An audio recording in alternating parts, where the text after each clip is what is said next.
family all around me. He my family, she my family, he my family, she my family, he my family, she my family, we are family. We might have the same last name, but that don't make you my family. I got some people with the same blood, and I know that they can't stand me. I got some people I call that ain't kin, that's gonna pull up and handle it. They take care of that business like family. We come from them trenches like family. They talking, you listen, that's family. They don't tell your business, that's family. They calling your phone, coming looking for you. They say that you missing, that's family.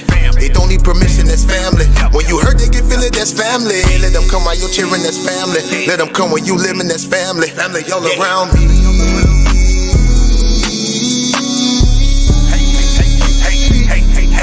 Family all around me. He my family, she my family, he my family, she my family, he my family, she my family. We are family all around me.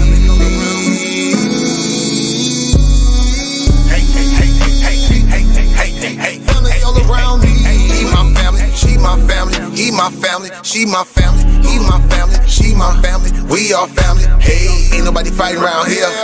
Ain't nobody shooting around here. Everybody that's around here, family. All love, no hate, be clear. No shade, all love, be real. You love them, you should know how it feel. Tired of all these badass kids. Tired of paying all these bills. Family going through the same thing, so they know exactly how you feel. They supply a shoulder I can cry. I provide a place where they can heal. Leave my money out, they don't steal. Let them have it if it's for a bill. Soldier for me when they in the field. Only way I live, family all around me.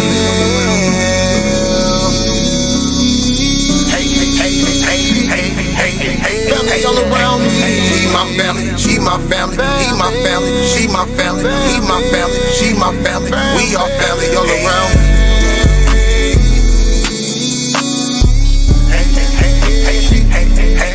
Family all around me. He my family, she my family, he my family, she my family, he my family, she my family. We are family. We might have the same last name, but that don't make you my family. I got some people with the same blood, and I know that they can't stand me. I got some people I call that ain't kin, that's gonna pull up and handle it. They take care of that business like family. We come from them trenches like family. Family all around me.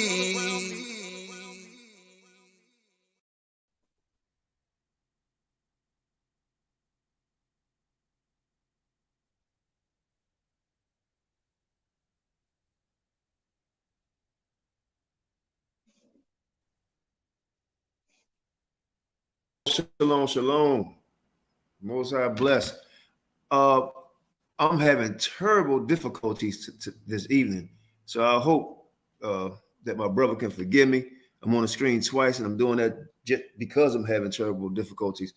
And if it get too bad, then I hope we can reschedule. Can you hear me, my dear brother? Yeah, I can hear you, bro. Shalom, shalom. Oh, shalom, shalom. Most High bless. All right, brothers and sisters, I've been trying to get this brother to come on for a couple of weeks. You know, he dealing with some things, personal issues. All praise to the Most High that the Most High is seeing him and his beloved family through things. And I just got in myself, and the internet been acting up. But Most High we'll get through this as usual. And I know the brother he has some interesting things to talk about. I asked him to come on here. You know, I like dealing with brothers who knows history about the Hebrew Israelites. That deals with prophecies in the Bible. So without further, let me say this. Shout out to everybody in the chat, my beloved family, Star, Lima, Mika, everybody, bless you. Everybody that's watching, Most High bless you. Who else in here? Shadow Israel. Okay, so Most High bless everybody that's in the comments and everybody that's watching. So again, without further ado, Morey QANATH. Most High blessed brother, welcome to the platform F.O.P.E. for our people edification. And can you introduce yourself to everybody and give us a brief history about yourself in this walk, and then we can go into the topic that you and I chose. Okay, shalom, shalom, brother, and everyone on the panel. My name is Morey QANATH. I also go by my Jake name, Carlos Deandre. I've been a part of the Kingdom of Yah, or the KOY, for several decades. I'm originally from Chicago, which a lot of members are from the Midwest, Chicago and Detroit in particular. And not only am I from the KOY, I've been a Hebrew Israelite, been involved in the movement for the last couple of decades. I've lived in Israel for about 15, 16 years, off and on, mostly in Israel, 15, 16 years. I have 5 children. All of my children were born and raised in Israel. I also am a historian. While I was in Israel, I took on the challenge of getting my master's degree at Deandre.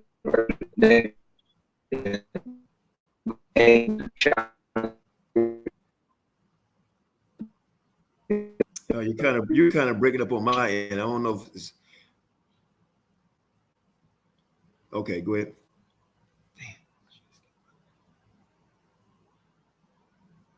Can you hear me, brother?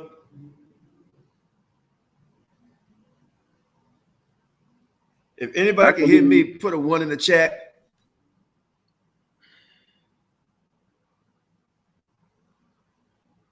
I can hear you. Okay, you hear me? Okay, all I heard everything and stop when you said you had your master's, and I didn't hear anything else. I don't know if anybody else. Let me try to listen to my phone and maybe. Okay, so maybe I'm clear now. I'm adjusting my mic a little bit. Okay, yeah, I hear you loud and clear. Yeah, everybody said they could hear me, so yeah, okay. Okay, no problem. So yeah, I got my master's in history, and the main aim was to begin to challenge the Eurocentric perspectives in regards to the legacy of the ancient Hebrews and the identity of who is a Jew. So I'm a historian. I have wrote my first publication a couple of years ago. It's entitled Israel's African Ancestry, and it's it's my first publication, but I've completed 2. I'm waiting on publishing my second publication now. So I've taken on the challenge of dispelling Eurocentric viewpoints in regards to the identity of the Hebrews, not only from the YouTube conversation, but in the academic arena. And so that's pretty much my bio on who I am. Okay. Well, can you let everybody, before we get into the topic, can you mention that book again? And if somebody could put it in the chat, you say it real slow, my brother, where they can actually find this work. The book is called Israel's African Ancestry, the Ethnic and National Genesis of the Israelites. It's on Amazon. You can publish it on Amazon or BookBaby. Hallelujah, hallelujah. You want to give us a brief what we can look for in that book? This book, I'm gonna read the synopsis for you.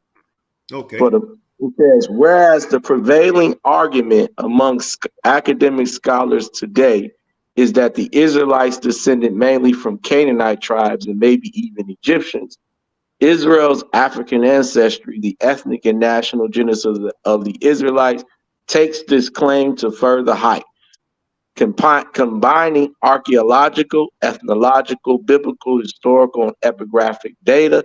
A well-rounded, comprehensive investigation is presented into the formation of Israelite identity.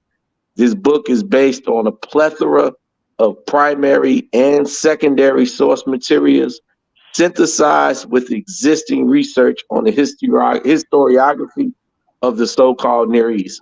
So in layman terms, this book deals with the ethnic history of the biblical Israelites or the ancient Israelites by looking at the forensic evidence throughout the Nile Valley, throughout Israel and Mesopotamia. Oh man, okay, this would be an interesting read, bro. So y'all got it. Okay, you heard it here. I'm not gonna say first, but you heard it here. Hallelujah. So I put a couple of topics up here because we talked about the legacy of the African Hebrews and history of the Bible. So I'm going to turn it over to you so you could edify the people, my brother, and you choose to go around, down, up, how you want to do it, brother. So the platform is yours.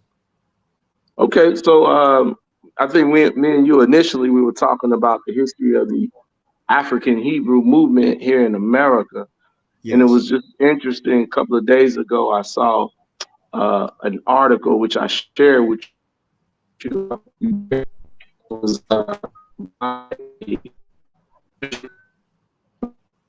Okay, we having a bad connection. I don't know if you're moving. I don't know if you're moving, but you kind of broke up a little bit.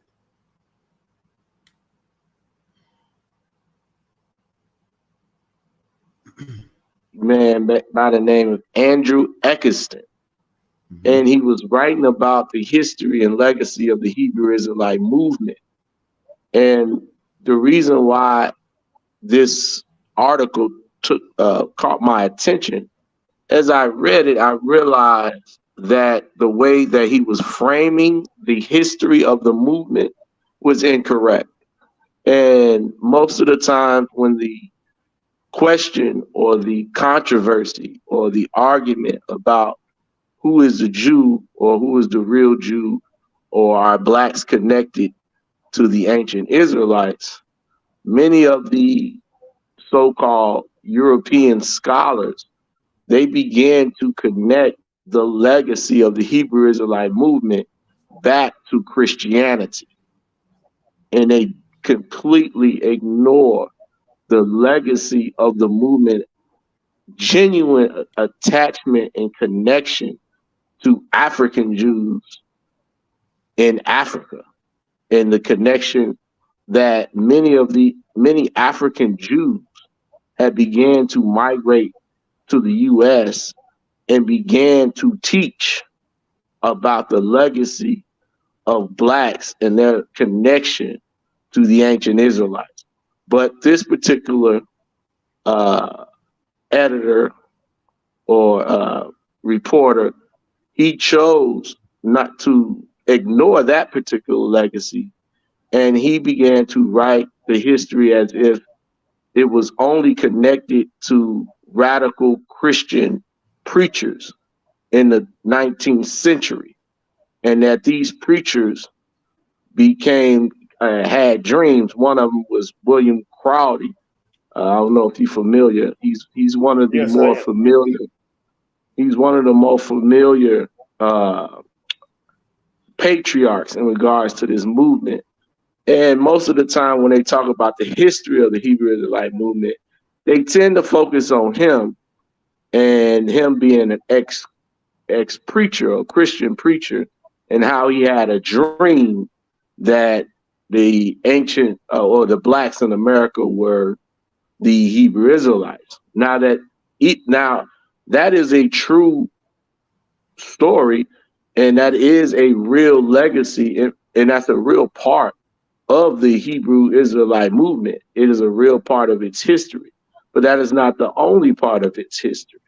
In fact, Crowdy, who was who preached or taught this in the late 19th century, he really didn't make much of an impact in the inner cities of Chicago and New York. Their legacy of the Hebrew Israelite movement in these two particular places is quite different. It's not very much connected to him or Christianity.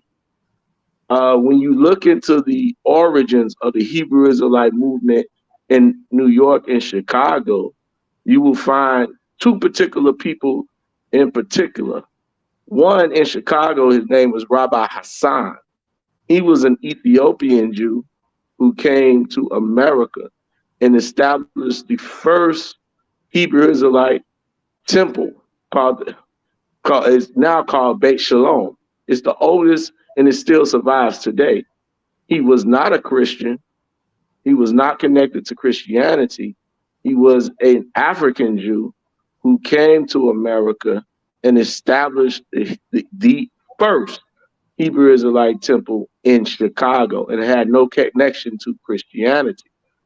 Also in New York, the oldest Hebrew Israelite temple is the Morris Zionist temple. And the original founder was named Rabbi Lichtblau, and he also was an African Jew who came from Africa.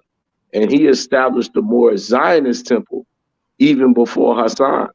I think the earliest date that I saw for the more Zionist temple was 1899. Now, neither one of these individuals had any connection with Crowley. So, as you can see, the spirit of the Most High was not moving or influencing a single entity or just with Christian pastors. The spirit of the Most High, when he began to awaken his people, that they were the chosen people, he was using many different vessels. So the history of the Hebrew Israelite movement is a very disjointed history, and it does not originate solely in Christianity. Now, the European scholars who try to write our history, they want to connect us to the Christian pastors and preachers like Crowley in order to paint the image of this whole movement as a delusional type of idea that came from radical extremist Christians. And they do not want to connect the genuine historical tenets with this idea that we are to do. They want to disconnect that. So they want to disconnect us from Africa, period, because they don't want the world to know that prior to the slave trade, before we came to the Americas, there was an empire in West Africa called the Songhai Empire.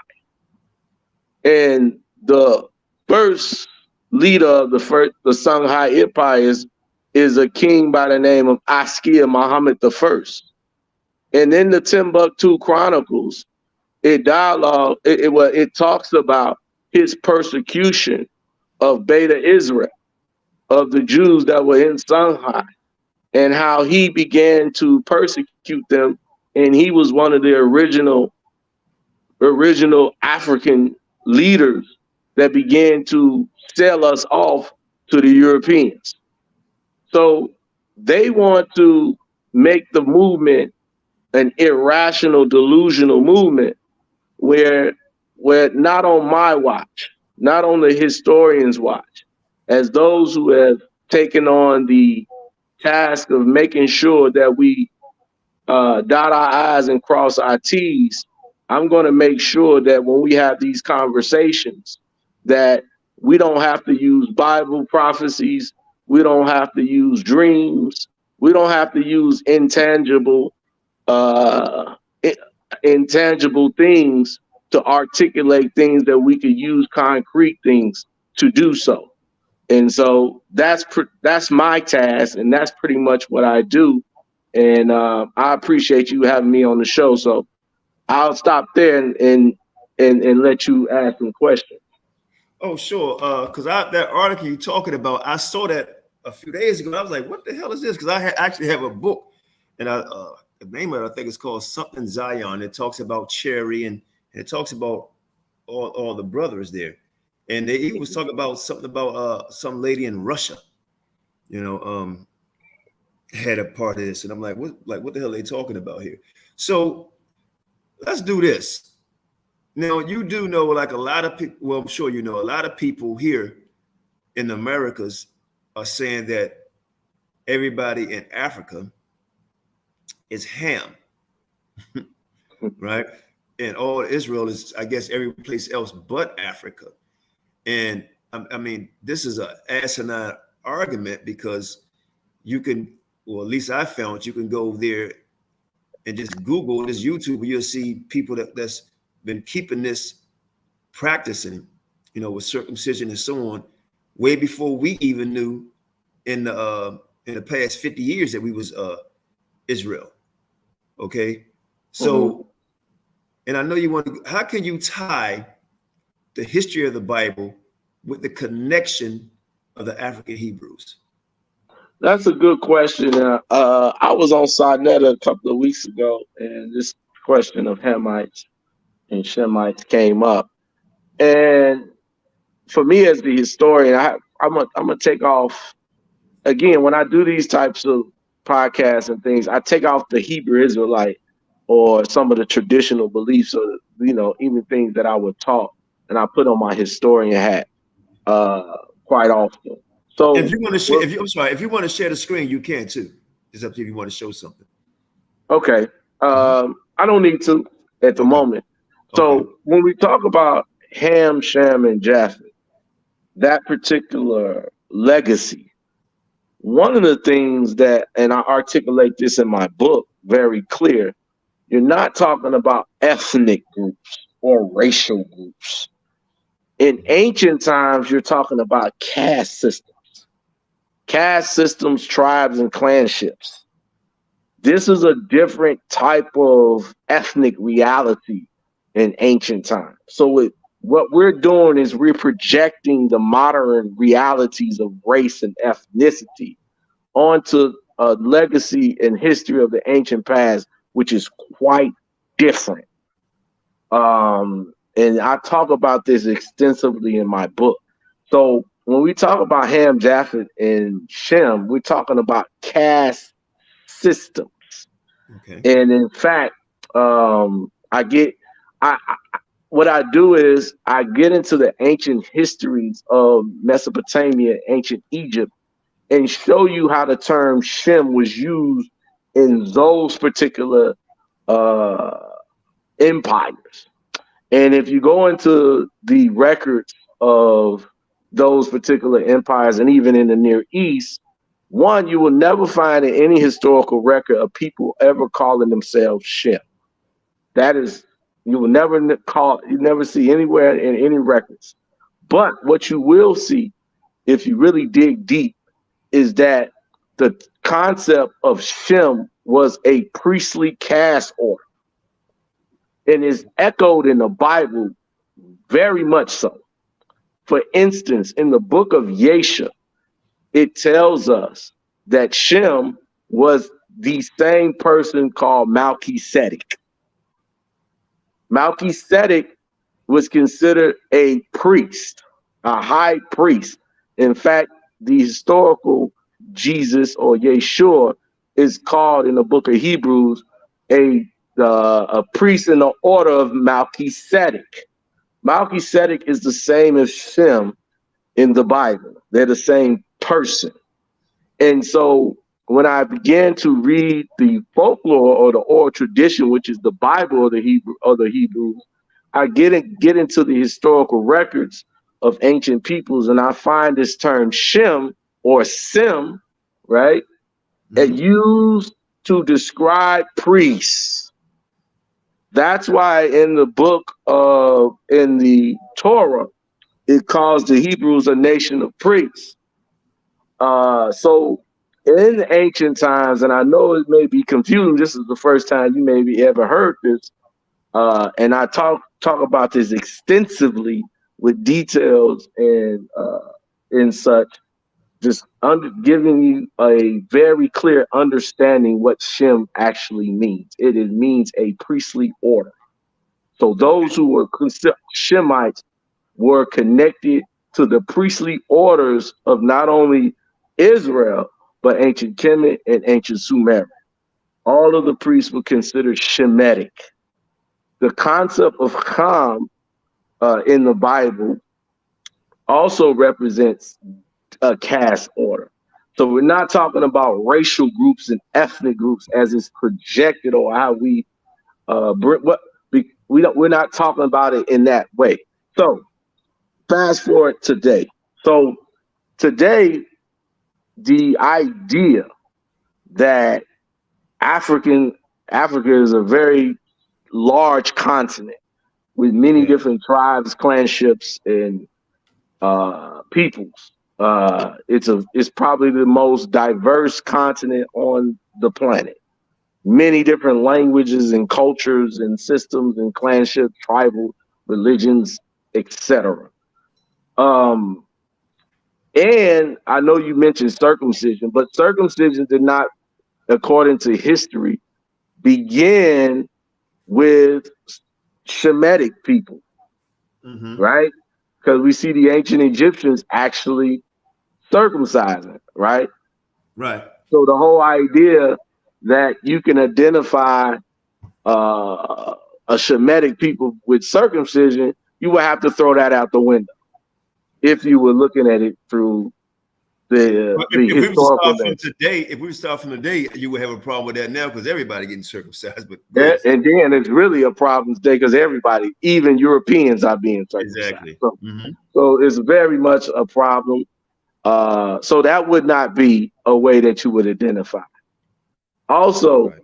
if you go into history, and I'll go here, and we can knock it off. We can nip this in the bud right here. In the Bible, it talks about the conversions of two groups, the Sidonians or the Phoenicians and Queen Jezebel. They were Canaanites, right? Jezebel was the queen of the Canaanite people or the Phoenician people. Okay. King Ahab of the northern kingdom married Jezebel. When they married, the two peoples, the Canaanite Phoenicians of the north and the northern kingdom, became one nation. They became one people. The Canaanites or the Sidonians would have been viewed as Hamites. And of course, the 10 tribes would have been viewed as Shemites. Well, they became one people. And when we see the lost tribes, the 10 tribes of Israel, wherever you find them, you will find the Phoenicians. Because when the Assyrians came and ran them out of or destroyed the northern kingdom, they destroyed both Phoenicia and Israel. They destroyed both of them, but they were one people at the time. And we know through history, when the Assyrians attacked the northern kingdom in Phoenicia, both groups left the coast of Israel and sailed to Carthage and started and began what you call the Carthaginian Empire. Both groups. And so the ethnic genesis of the Carthaginians, and if you don't not sure who the Carthaginians are, if you know of the African leader named Hannibal, he was a Carthaginian. Okay. This particular people, the Carthaginians, their ethnic origins begins with the northern kingdom and Phoenicians. They were part Phoenician, part Israelite. And many people, even Jewish scholars and many European scholars, all admit that the northern kingdom of Israel, or the lost tribes of Israel, the Carthaginians continued the legacy, or they are a part of that legacy. And they are a mixed people, okay, of both. No, wait, now you touched a nerve there when you said a mixed people now. So okay. You're going into a rabbit hole, but I'm gonna let you go ahead and continue because I tell you this, you're going a little bit past my pedigree. So I invited my dear sister because she know a little more than me to ask me questions too, so we're gonna get edified. But continue. Okay, so when I say a mixed people, I was using that term to make it clear that the Carthaginians, their ethnic genesis, began with the northern kingdom and the Phoenicians. King Ahab married Queen Jezebel. When they married, the two empires became one. When the two empires were one, the Assyrians came and destroyed the northern kingdom and the Phoenicians. Both groups sailed to North Africa and began the Carthaginian Empire. We see the residue of those two groups because we see, in fact, the word Carthage is a Hebrew word. It means Qatar. Means Kadash, means the holy city in Hebrew. So we see the residue not only in their language, but in artifacts. So we know that the 10 tribes of Israel sailed to North Africa, but they didn't sail there alone. They sailed with a people called the Phoenicians, and they became one group. So when I say they were mixed people, they were a mixture of two entities that originally were two distinct entities that became one entity. So you were talking about distinguishing between Shem and Ham in Africa. Well, Right. that would be impossible because we have historical evidence. We have clear historical evidence that the that the Carthaginians were of the lineage of two groups. One in the Bible would have been considered Shemitic, and the other would have been considered Hamitic. Okay. Well, like I said, I've been watching you, and that's why I wanted you on the platform, because I was like, man, you go real heavy into it. And I invited my dear sister on because this is somewhat of her territory. And I would like to have a good bill. I noticed your interview, so this is not a debate, so she can ask some questions. Because this could turn into whatever it could be, because whatever makes it interesting. I would love to have a really good discussion and to hear something different. Well, you know what? Well, let's do it. That's why it's called For Our People Edification. So, Naphtali, I don't know if you agree or disagree, or you can ask a question, because I'm open. I got open ears to see what's going to come out of this. Naphtali? Yes. Hey, shalom. Most High bless everyone to you, Elder. And I don't have your name up here, so I don't see it. Okay. I'm sorry. Yeah, it's Maury Kanani. Oh, hey. Okay. Shalom, Maury Kanani. I'm Naphtali. I have a channel. It's called Naphtali's ADUIC. I'm very African-centered. African Diaspora United in Christ is my channel. And so what I teach is that, everything that you pretty much said is on point, right? The only difference is who do you classify to be the Phoenicians? Because you're correct about them mixing. The children of Israel are one and the same. I mean, the Northern Kingdom were pretty much one and the same with the Phoenicians. We know they traveled over here to the Americas, to be exact. That's true too. Yes, they did. They traveled over to the Americas, but before that, the Hittites were here before, correct? Okay. Yeah, the Hittites are here before because we have Hittite writings, the Paraba inscription. We also have the Inga stone, correct? So we know the Hittites were here. And then depending on, so I stand that the Native Americans, Hispanics are Canaanites. What do you think about that? Based on what archaeological evidence? Well, their worship, for one, how they worship their God, their whole. Okay. So are we saying? Okay. So when you ask me that, are you saying I descended from the Canaanites? Or are you saying they are the Canaanites? Oh, well, they can definitely be a descent. Well, I know the Canaanites. So let me give you some more history. Okay. The Canaanites originally, everybody on the planet was originally black. Okay, that's what I know that to be fact. Okay, and Noah, Shem, Ham, and Japheth were all black. Do you agree with that? Yes. Well, okay. So let me make it clear. Let me make this clear. Go ahead. Let me make this very clear.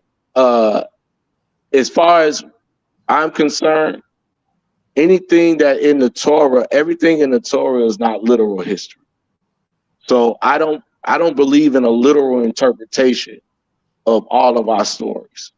Meaning that one, let me say this: the stories of the Torah and many other stories that you find in the Tanakh were developed during the time of Hezekiah.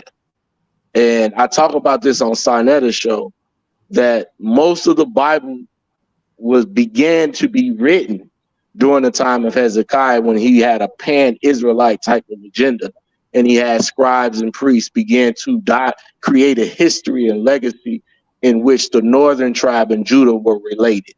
So I don't want to get too much into that, but I don't believe in a literal interpretation of the Bible. That is not a requirement to be a Hebrew.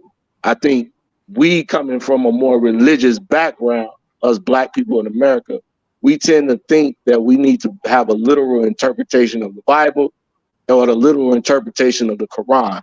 But when you go around the world and you find different Hebrews and different Muslims, you will begin to realize that not all these different groups have a literal interpretation. That's not necessarily a prerequisite to being a Hebrew, is having a literal interpretation, if that makes that clear. Okay, Natalia. All right, so you say you don't take it literal. So what does that mean exactly? When you what What Well, don't you take as okay, so you said you were African centered, correct? So you I am. familiar with, you said African folklore tradition, correct? African people, when they told their stories in history, they were not Europeans or like Europeans in that way, meaning they didn't tell stories in the literal way in which they happened. African people have always been concerned with not the literal history or telling the exact history, but making sure that the message was put forth and they were articulating it in a very, what can I say? They were articulated in a very creative way. And so that's African tradition. And I believe that the Bible was written by African people in an African way. Interesting. So, for instance, so you don't believe in Noah, Shem, Ham, and Japheth. Is that what you're saying? I don't necessarily, it's not a question whether I believe. It's, if you ask an Egyptian person, does he believe? Let me answer the question this way. If you ask an Egyptian, was Asar a set real? Do they believe in that? What would they say? They would probably say, well, they may not have been real people, but we do believe in the legacy and the tradition that they bring forth. So I believe in, I have a more of a spiritual conception of these things in a more, it's more of a, I'm looking for the word, as analogies, or I'm more interested in the principles that of the stories, more so than trying to make these people real people. That's not really my objective. And whether I believe it or not, it's not really a big point, because that doesn't change anything when it comes to me, whether they was real people or not, because I'm looking at the higher understanding of the Bible and its more esoteric position. You know, I do find that very interesting, and I believe that's the same way that academia is taking place. They want to eliminate the patriarchs. They want to classify them as eponymous and get rid of them. Now I understand why they do that. I get why they do that, because they want to eliminate Shem, because they don't go back to Shem. They have found out that they don't go back to Shem, so they want to eliminate Shem, and they want to uphold Canaan, or uphold the Phoenicians and classify them and say that the origins of all came out of Canaanite, and that's not true. The Shemitic line is definitely, I mean, and okay. Let me expound further. Let me just expound further. This is my concern about it. How do you know when to take something literal and when not to? Excuse me, I have an airplane going by. Let me mute. Okay. That's a good question. One of our teachers, one of the founding fathers of the kingdom of Yah, his name was Nasi Shaliah. He taught us that it was imperative that when we read the scriptures, we read it from a spiritual perspective, a historical perspective, and a spiritual, historical, and a metaphysical. Because the writers and the authors and the redactors of these particular texts, they were writing from these three different perspectives. They were writing history. They were writing esoteric knowledge. They were writing spiritual stories or themes and narratives to teach. So they were doing all three. The Bible is not of one particular genre. So when you actually read it, it would take a very skilled historian, a very skilled reader, to begin to really look at the understand what parts should be taken literal, or what parts should be taking what parts you should read spiritually, what parts you should read metaphysically, and what parts you should read historically. So it takes a lot of training. So when you say, how does someone do it? Well, first of all, you have to have a very clear perspective of history. None of your perspectives in history can be clouded in any way. The Bible is a recorded document that implicates much history. And if you're oblivious to that history, you will be oblivious to what you're reading. Yes, and I think what you're I guess explaining, or what you're building a picture is called discernment. So what you're saying, you got to have a form of discernment, and I get that. But what I'm saying is that also, though, when you start to take away from the Bible, you start to add in your own opinion, and when people start to bring in their own opinion and their own thoughts, it actually removes away from anybody could come in and then change the scriptures and change the Bible and change what it says. That's why you have to take it literal, because anybody can do. That's why we have all these different interpretations. That's why we have all these different cults out here, all these different people with these there's agendas, because they're coming in and they're rearranging what the Most High said that he preserved, and that's also limiting the Most High, because that means that he is not able to preserve his word. Okay, Let me say, so go ahead. Go. Very good point. Let me jump in real quick, because because we're going down another path, and I want to get back. I mean, you guys can build how you want to build, because maybe I'm just not knowledgeable enough, but I'm getting lost. Okay, I'm enjoying the conversation. Actually. Okay, well, great. Okay, look, I'm sure never tell you so. So, okay, we can stay there then. We can stay right there, because let's stay right there. Go ahead. You guys go ahead. Well, okay. So one of the things, the Hebrew people are Hebrew people. They were a historical nation of people. In our reclamation of that identity, we tend to approach it in a religious way. We approach it, and I mean, it's logical that we approach it that way, because we're coming from really a deep religious base, coming from Christianity. But in our reclamation of that identity of Hebrew, it's not it cannot be approached in a religious way. I know the Bible has is a very spiritual book with a lot of religious implications. But if we understand the writers and their intentions, they were not intended for us to take it religiously. But that's the way we take it. And so when you say, well, we have to take God's word for it and this and that, these people were creating a national history to bring forth the unity of a national group for a nation of people. They were retraditionalizing or traditionalizing their past to strengthen their nation. That's why the Bible was written. And so when it talks about the Creator being with the people, it was a book to instill confidence, to instill strength, and to instill morality into a people that had been in captivity and that were being threatened by outside parties. The Bible is very much spiritual, but it is very much political. It is very much historical. It is very much all those things. And so when we look at it in that way and not look at it from a particular lens and understand it is more dynamic than the way we're approaching it, they will understand it better.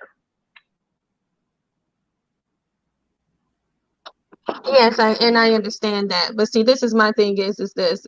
How do you know when, like I said, this is based off of how you feel and based off of your opinion. So we start to get into people's opinion, then branches into people's philosophies, right?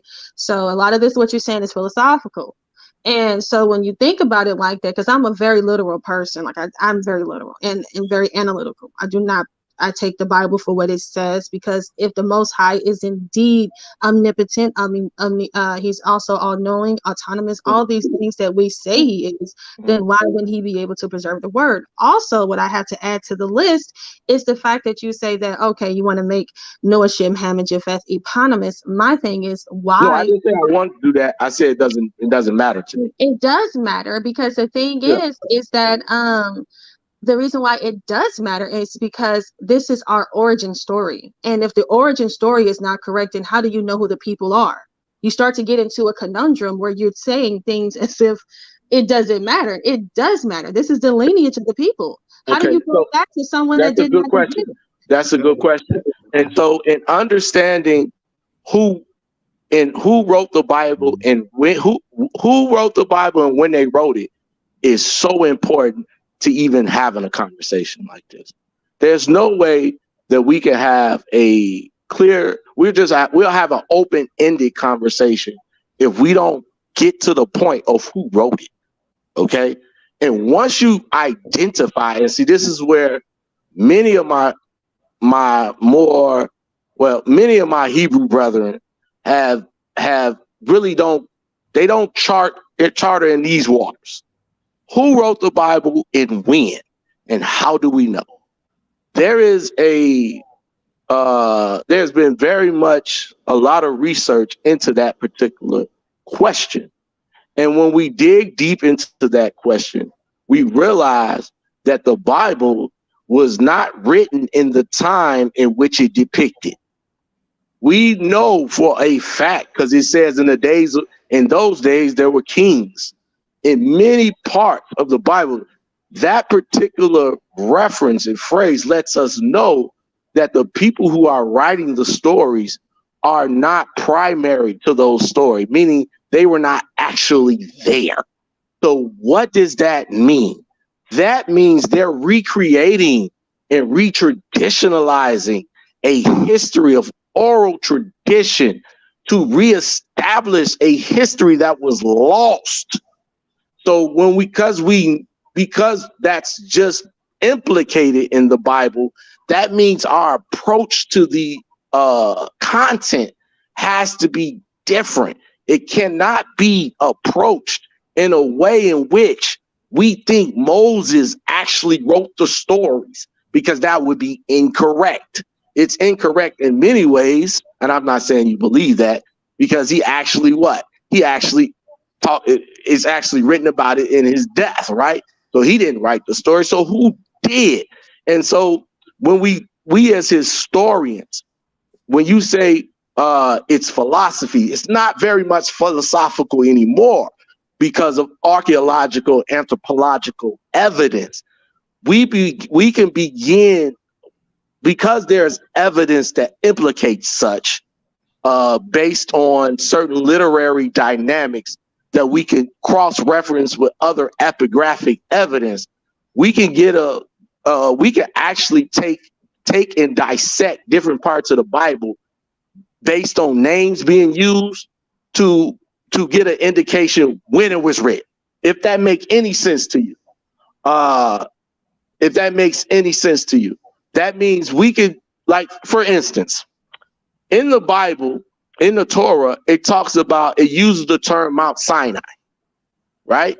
Then it uses the term, it doesn't call it Mount Sinai, it calls it Mount Horeb. It uses two different names, right? And that, for biblical scholars or those who read the Bible from a more historical perspective, that indicates two different writers at two different times. And we can go and match epigraphic evidence from when those terms were used to get a good idea when those particular manuscripts were written. And that's how there's a science to this. This is not made up philosophy. That's why my book is approached from an archaeological, anthropological, biblical. I use a plethora of different methods to approach the Bible. And if you don't use a plethora of different methods to approach the Bible, you're going to get a very narrow perspective of its content. Oh no, I trust me. I love science. Okay, I'm history based, scientific based, archaeologically based, all that. I believe in what the scripture says, out of the mouth of two or three witnesses. I review all the archaeological findings. But the thing about archaeology is also that it's also can be interpreted, okay, based off someone's opinion. So again, things are also based off of opinions, right? Because you can review something, I got my scholars and you can have your scholars, and they all can be very decorated. We all got our decorations behind us. Clear. And so then we review the data, we review the information, and we all can come up with a different, like for instance, you look at, you're talking about let's get back where QANATH wants us to go. So you're talking about the Phoenicians, right? Now, when you talk about the Phoenicians, and like I said, you're not making. So, do you believe the Phoenicians to be? Who do you believe the Phoenicians to be today? Let's just ask that. Well, the Phoenicians, I'm not suggesting I can identify who anyone is today by simply looking at them. I would have to really, when you're talking about first of all, let me just answer the question simply. Everybody has been mixed in and through ethnic convergence, war, displacement, and migration. Everybody, the bloodline of many different peoples of the ancient world has been mixed in with other different peoples. That's just the answer to your question in a nutshell. That's just the clear and logical answer. We know this because we study history. Okay, we know that people would migrate. We understand the Islamic expansion into North Africa and how that changed the dynamics of Africa and the intermixing with different peoples. We understand even before then, the Romans coming and displacing and mixing and destroying different civilizations. So the people, when you talk about who ancient people are today, you will have to really do your homework and monitor the migration patterns of these people. And again, identifying to them today is really not, I'm not saying it cannot be done, but it'll be a very extensive task. Well, let me just further expound upon what you're saying, because actually the African people, and that's according to science, okay, and genetics and all that, they are the purest of human. They're the purest, right? Right. Purest of human, correct? So Right. we do not have the Neanderthal DNA. We do not have the rhesus monkey DNA that actually the rest of the population has. Africans are the purest humans, so they're not mixed up. We're not mixed up. You can't categorize. Wait. Okay, so when you say the African is not mixed up, Just let her finish. which particular Africans are you saying are not mixed up? Because all of North Africa was conquered by Rome. I'm not speaking of the Northern African. I'm talking about the Sub-Saharan African people. Are you talking about Central Africans, etc.? Well, when I speak on the African people, or the people who classify as Africans, when you think of Africans, you don't think of the continental Africans as far as the people of the North, right? And the northern portion of African are indeed, they go back to Canaan.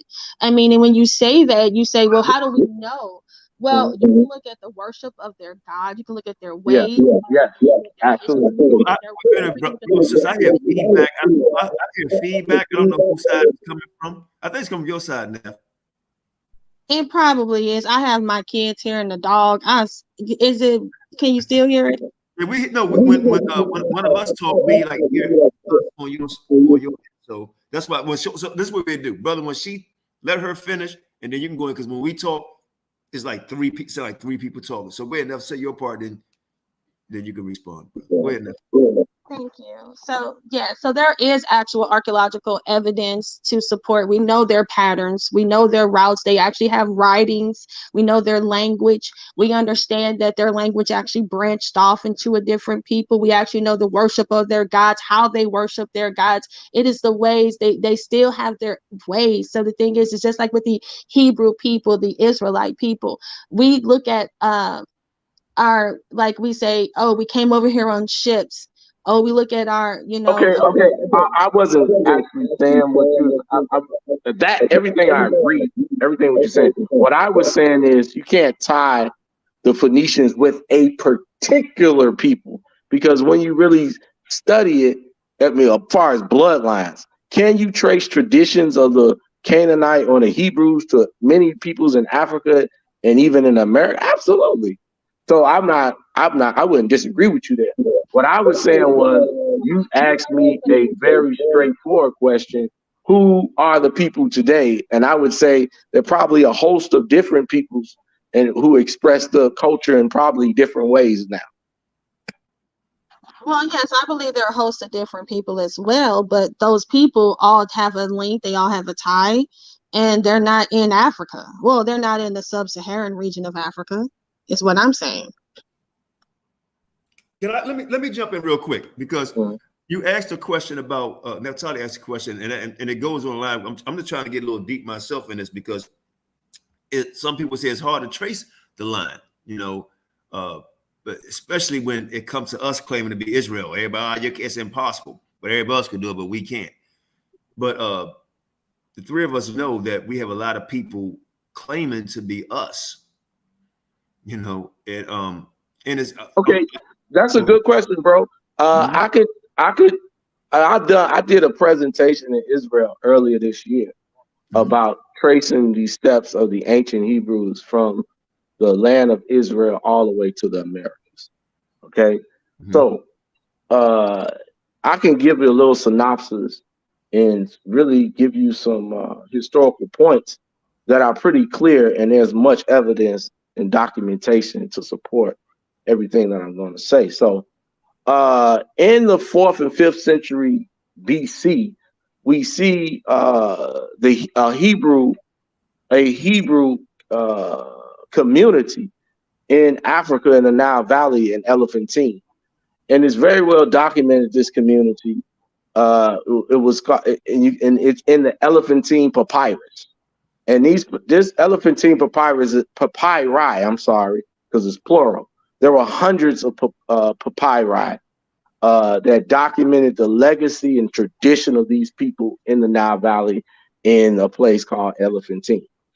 And so we began that migration. I mean, we know that the Hebrews began migrating into Africa much before then, but this is where we can actually use documentation to have, if we're talking to academic and historical scholars, we can begin to have that conversation with them using actual artifacts, right? So the Elephantine papyri suggests the migration of the ancient Israelites into Africa as early as the 5th century BC. And we begin to see that migratory pattern. They use what you call the Sahel corridor, which is a buffer between Sahara and sub-Saharan Africa, which is a natural pathway.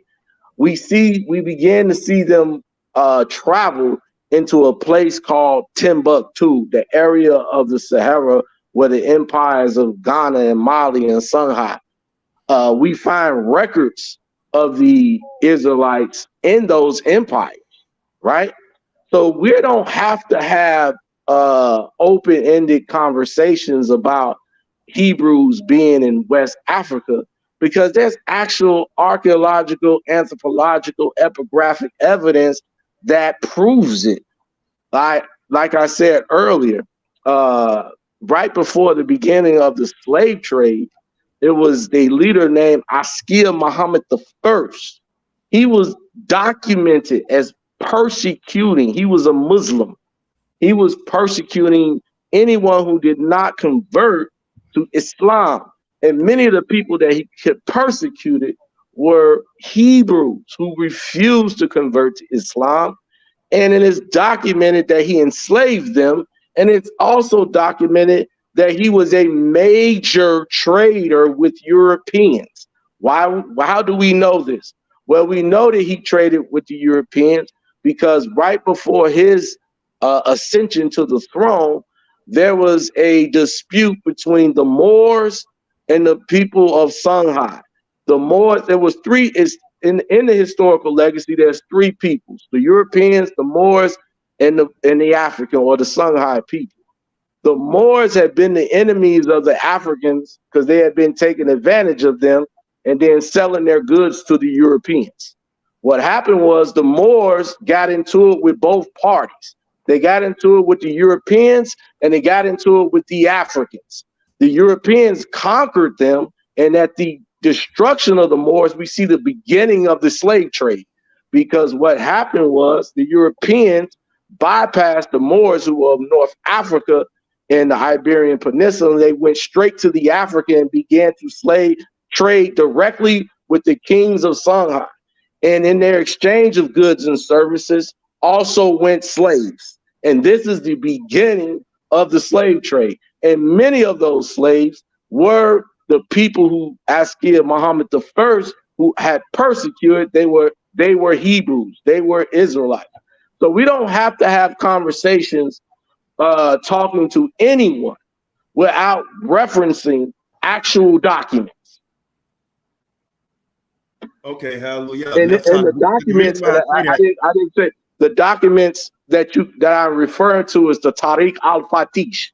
You can Google all this. It's called the Tariq al-Fatish or the Timbuktu Chronicles. You can actually Google that and learn about the different manuscripts in the history of Timbuktu and learn about the Hebrew communities that were there. so you wouldn't say that would, well, I'm on board with that right there. And the reason why I asked, now I'm going to get into something that my dear sister Naphtali deals with, and we don't have to get heavy into it, but because we don't believe that so-called Hispanics and Hawaiians and a lot of all these other people are so-called Israelites, right? Okay.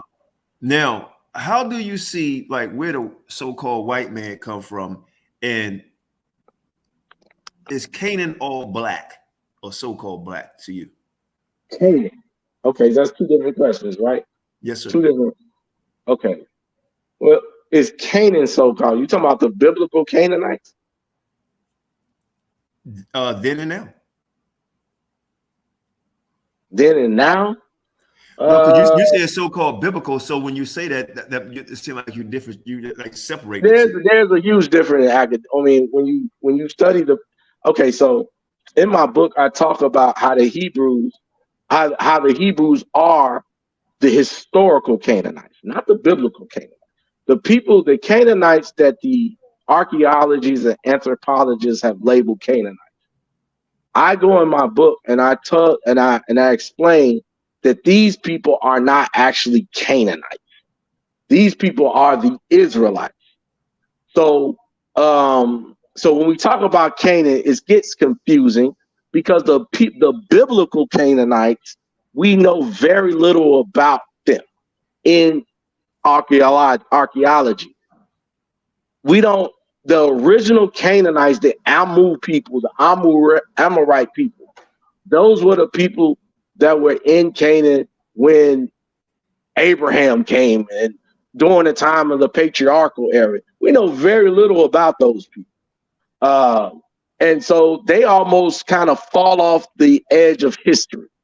And so what happens is the timelines and the chronologies of the ancient Near East are very much wrong. And so when historians began to study Canaan, they began to study it and they find these people called Canaanites, historical people. And they think that these are, because they're African, they look African, they're black, there's very much Kemetic influence there. They suggest, oh, these are the Canaanites of the Bible. Well, through my research and very detailed research and inquiry into it, those people that they see with the African iconography and phenotypes and etc., those are not Canaanites. Those are the actual Israelites. And you will have to dig deeper. And in my book, I discuss that. And this is why there's such a problem finding Israel in history. Because remember in academia, if Natalia's listen, the overwhelming academic opinion is that much of the history of Israel is made up. All the way up into King Solomon and all of these different traditions are all made up. I don't suggest all of that history is made up. I may suggest some of the earlier parts seem to be impossible to prove.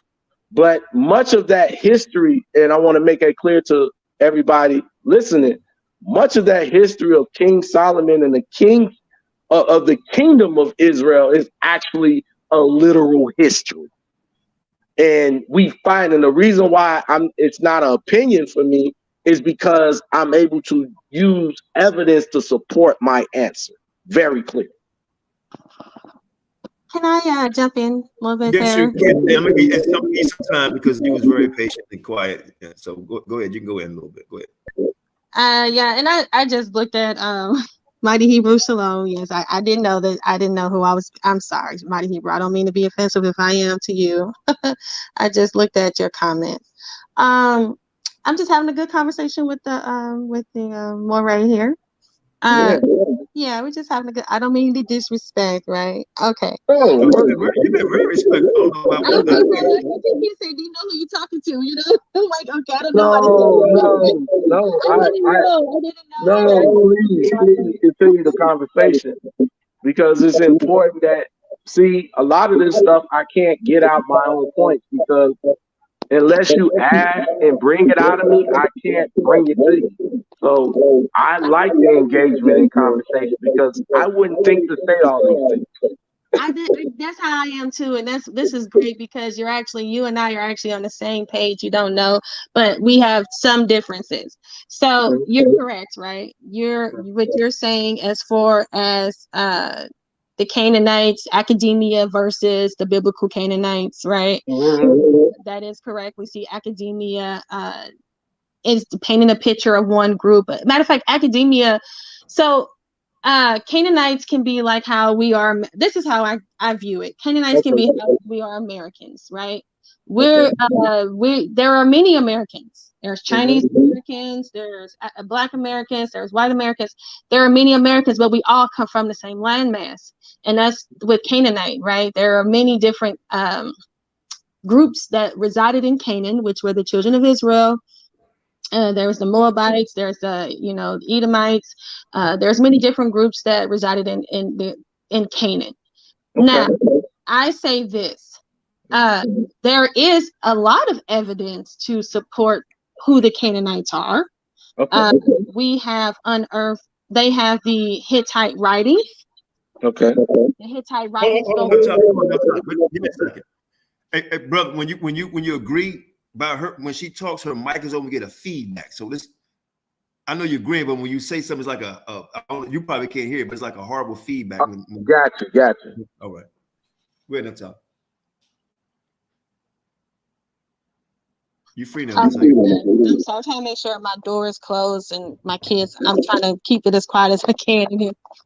But there's tons of archaeological evidence to support who the Canaanites are today. We know the Hittites, like you said, the Amorites, who are we know that from the Amorites, we know that the Babylonians were actually the Amorites. You probably can't agree with me because it may give you feedback.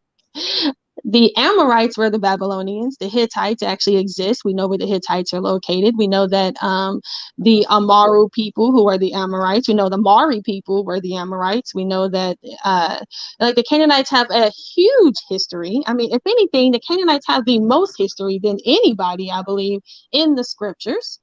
When we get to them leaving out of Canaan, we know the Habiru people, right? The Habiru people and the conquest of Joshua. They said that they ran to the Pillars of Hercules. So when they ran to North Africa. Then they ran through the Pillars of Hercules, which is going into Spain. And that's when you classify them as the Carthaginians. Now, the Minoans, and I'm really interested in hearing what you have to say. The Minoans actually are also said to be Canaanite stock as well. So I'm going to be quiet, and I just said some things. So I'm interested in hearing what you have to say. I agree. I pretty much agree with everything you said as far as all of the people that could be Canaanites. Again, when I was answering your question, I was thinking that you wanted me to identify the Canaanites with a particular people. And so I didn't want to do that because I am under the logical deduction that the Canaanites would probably be spread out also through the four corners of the earth, as is the Hebrews, as documented, based on certain different dynamics that occurred in history. But I think the most concrete ethno-history of the Canaanites is linking in with the Carthaginians. There's a very clear, very substantial amount of evidence that proves that. Even through, his name is Hannibal. Baal is a deity of ancient Canaan. And we see the names and the language and the culture and many different aspects of their culture of the Carthaginians, which reflect Canaanite culture. And we also see the remnants of the Hebrews who had mixed in with those people that helped establish that particular empire. So I don't disagree with you. I just choose to, in talking about different subjects, it's just responsible for me if I'm not going to present a lot of different evidence to prove a point. I'll stick with where there's substantial amount of evidence, if that makes any sense. Not that I don't agree with what you saying, man, because y'all dropping some great science. You know how people we like to see picture with words, but I'm following you. Yeah. So I don't disagree with you on that one. That's a good point. And I think the elder Kanan, he asked me about the Europeans. Which Europeans are we referring to? Great question. Because I don't think, man, you right, you follow. Let's say because I don't think all white, all so-called white people not the same. And I've been saying this for years. So I can't answer that. So I see you there. So, okay, so I'll probably discuss some of the more popular beliefs amongst Hebrew groups. In fact, that suggest that white people are Esau. Yeah. Is that? Well, I don't believe. Do they refer also? Maybe it's a little confusing for me. Do they refer to white Jews as Esau or all white people as Esau? Let's say West over here in the Americas, they say all white people are Esau. Well, that was something that was developed during the early part of the movement, or the Hebrew Israelite movement, where many of our elders were not first of all, they were dealing with the information that they had. They had the Bible and a few historical books, and they began to document the history and express the history with the information that they had, right? And so a lot of those old traditions have been debunked in a sense. We understand that the European has dynamics to his history. Mainly, we see the Nordic people of the North, and then we see some of the barbaric tribes of Southern Europe. So his history is not linear, it's disjointed, and we also see the Caucasus Mountains and even Asiatic people contributing to his history. So, and as far as the whole idea that Esau represents the white man from a historical perspective, really has no basis in truth. It's really based on some misinterpretations of the Bible, because what happens is the term Edom, in which many Hebrews suggest related to the word Adam, means red. That's a folk etymology. That was an etymology that was developed through Jewish tradition.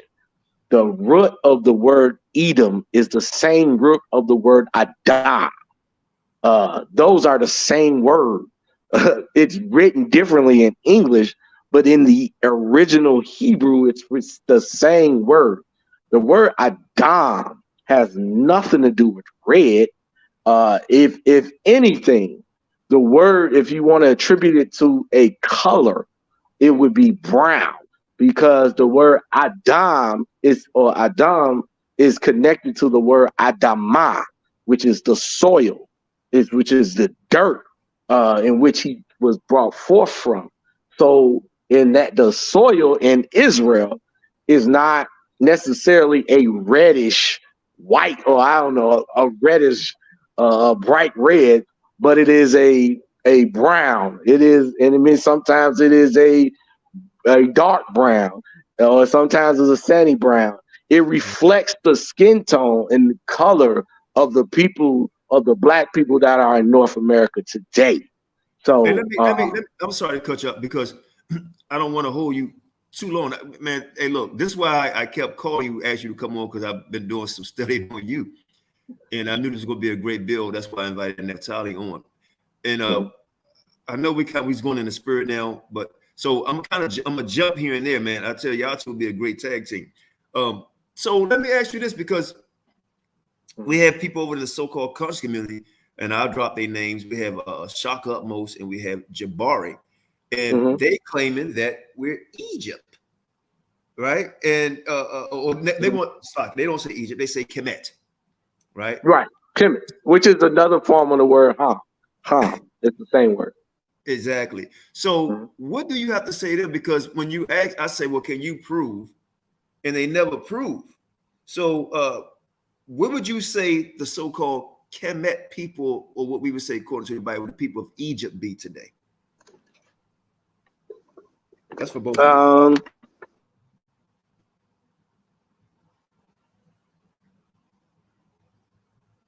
Good one, right? You kind of cut off. I don't know if you faded away like you did earlier. I can't hear you. Yeah, we can't hear you.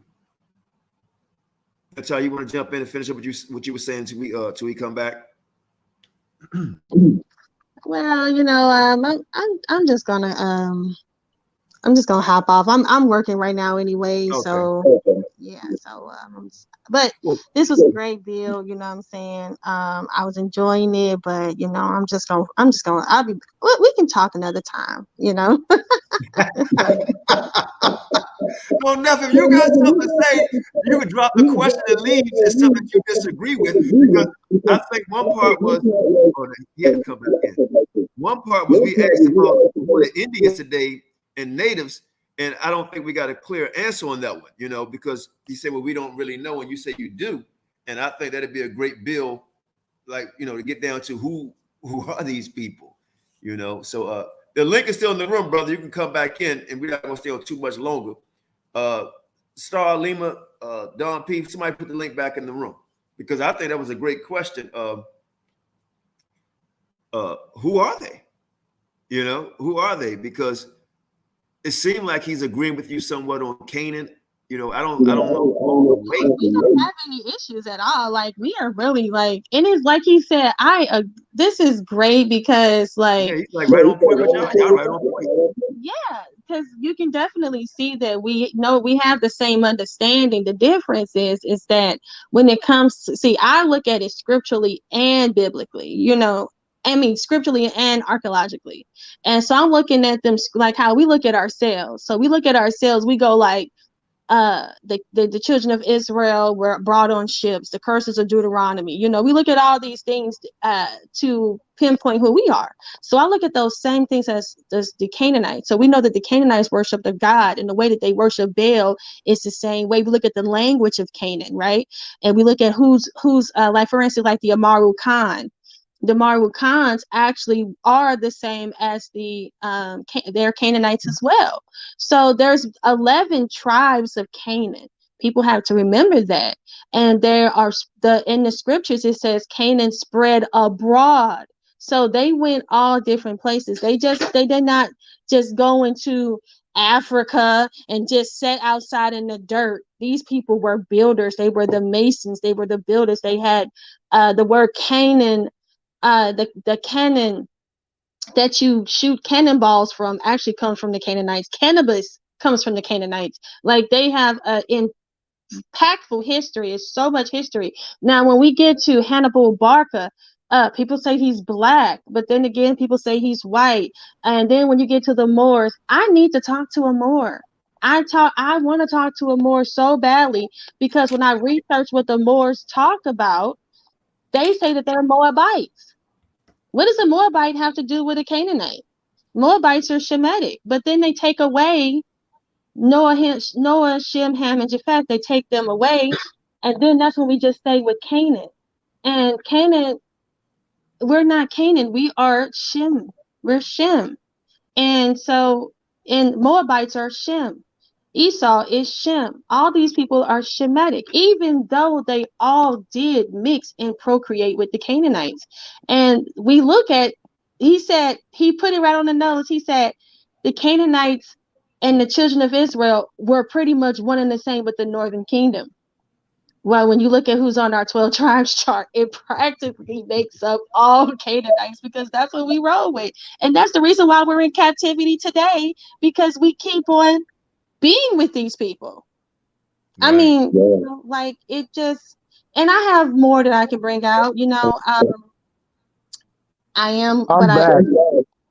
Okay, yeah, but I'm just gonna go ahead and just bow. Okay, I'm well, I'll tell you, this is the first time I see somebody that that's like, I don't want to say level because I think both of y'all had your strengths, but I know, and I know, but I'm also getting some messages from somebody too, so I'm gonna fall out of I'm just gonna move away and go back to work. I'm working, so I'm going back to work. Got you.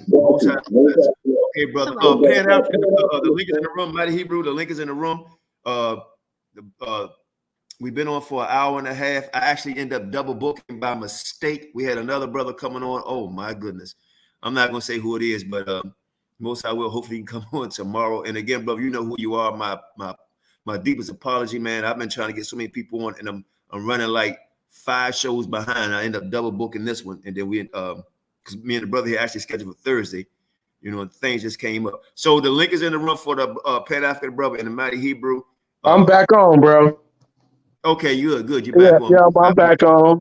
All right. Man, I was listening to y'all. My battery ran out. I wasn't paying attention, but I think we were answering the question. You would have to go back to the question you were asking. I did hear some of the things she said, and I would love to have a conversation with her about the Moors. That's pretty much a lot of the research, and I focus a lot on the Moors and their connection with the Hebrews and the Canaanites to an extent. So that definitely could be a conversation I'll be definitely like to have with her. We had a Moor brother on just 2 days ago. Man, that was good. Oh, you saw it? No, I said that I'm sure it was good. Oh man, that was great, man. That was a great. The first temple, Hebrew temple in New York was called the Moorish Zionist temple.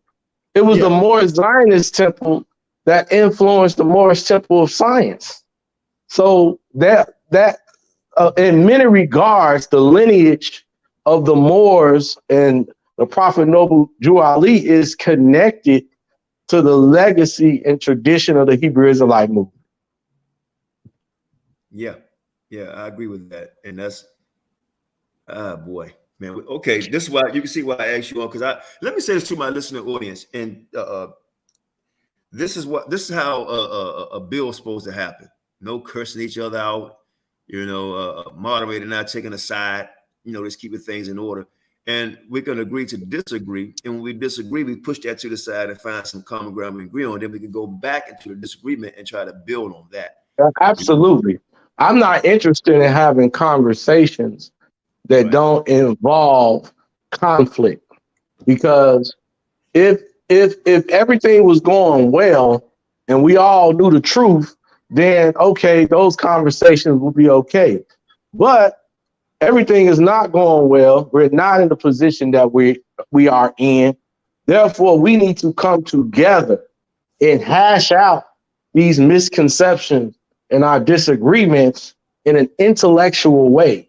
So for me, I love having these type of arguments because, one, I'm pretty firm and I do my homework and I put the work in to make me qualified to have these conversations.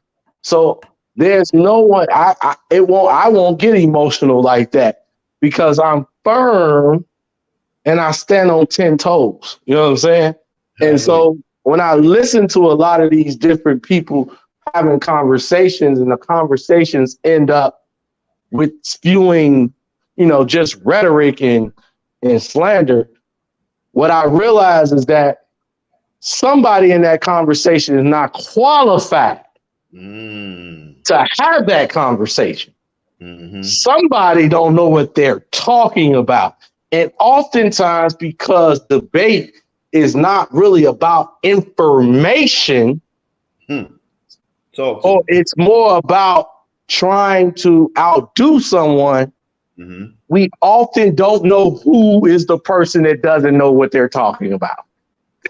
Well, you know what, brother, and you know what, you're right on point. But I think a person with sound mind, at least I hope sound mind, can see through the BS.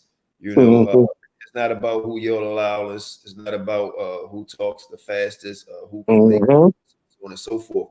It's truly about the academia information. You know, about in true It's study. about the information and coming to a common ground. Exactly. And sometimes some people may not have. Say you're not like some of the things that you and Natalie was going into.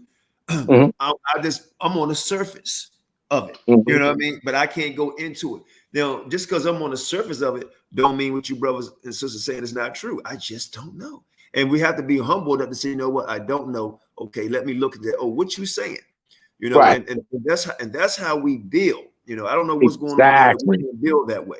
You know, I've never had a conversation as of yet with anyone in the conscious community that at the end of the conversation, I could not find common ground. One is the way I engage in conversation is one, I listen to what people are saying, right? And I'm not trying to disagree with them. I am really trying to agree with you in the best way that I possibly can without compromising the truth. You know what I'm saying? But let me ask you this question then. What do you say about the person, right? Because, you know, in the conscious community, at one time, they say, well, the Hebrews didn't exist. And then after certain people prove it, like myself, then they say, oh, yeah, you know. Then they try to be slick and say, well, Abraham, I don't know all this. And I'm just going to say craziness. Because you would show stuff to prove it, and then it would just straight out ignore Well, what happened was, Elder, I used to be on the debate machines early on in this whole beef. And what I did was I saw a lot of that rhetoric. Oh, the Israelites never existed. People like Garfield, they used to have these different Facebook pages, and I used to go back and forth with them. And because I was in Israel actually studying the archaeology at the time, I was like, well, these people, they just not aware of this information. And so I began to share a lot of that information about the authenticity of the history of, I would bring up Tel Arad, I would bring up different artifacts and places, Tel Lachish, and the writings and the artifacts, the Hezekiah seals, the Isaiah seals. I was bringing up all this information that they wasn't aware of. And the issue at hand is that many of these brothers in the Kemetic community are regurgitating the old, outdated information of their predecessors. Right? They're regurgitating out. Dr. John Henry Clark, may his soul rest in peace, was a giant in the African history and studies arena. Let me interrupt. No doubt. Let me interrupt real quick. And a lot of the Israelites are regurgitating stuff that they heard, right? And they stuck in what's that Bible dictionary? I forgot the name of it. They stuck in 3 I know books. what you're talking about. They stuck in 3 books, and they stuck in what somebody told them and not researching themselves. And I still love my brethren because I agree with some of the stuff they said, but a lot of it I don't, because I've done my own research and went into, I would say, the so-called Torah or Bible a little deeper in outside sources, right? And actually connected with people over in Africa. And let me tell you, bro, let me tell y'all something here.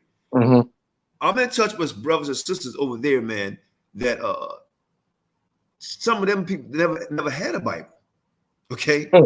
And they know way more than a lot of us over here. And I was shocked. But that was the arrogance of me being a so-called American, you know. But yeah, man, that was a great bill. Hey, Mighty Hebrew, the link is in the room. I'm not gonna be too much longer. I had a brother on for a whole hour and a half. Oh, but the question I did ask you, dealing with Jabari and Shaka most. So they're saying, are we Kemetic? See, they will have to do what what people what I did. They would have to trace the ethnic lineage of us back to Egypt by displaying the migratory patterns and finding us.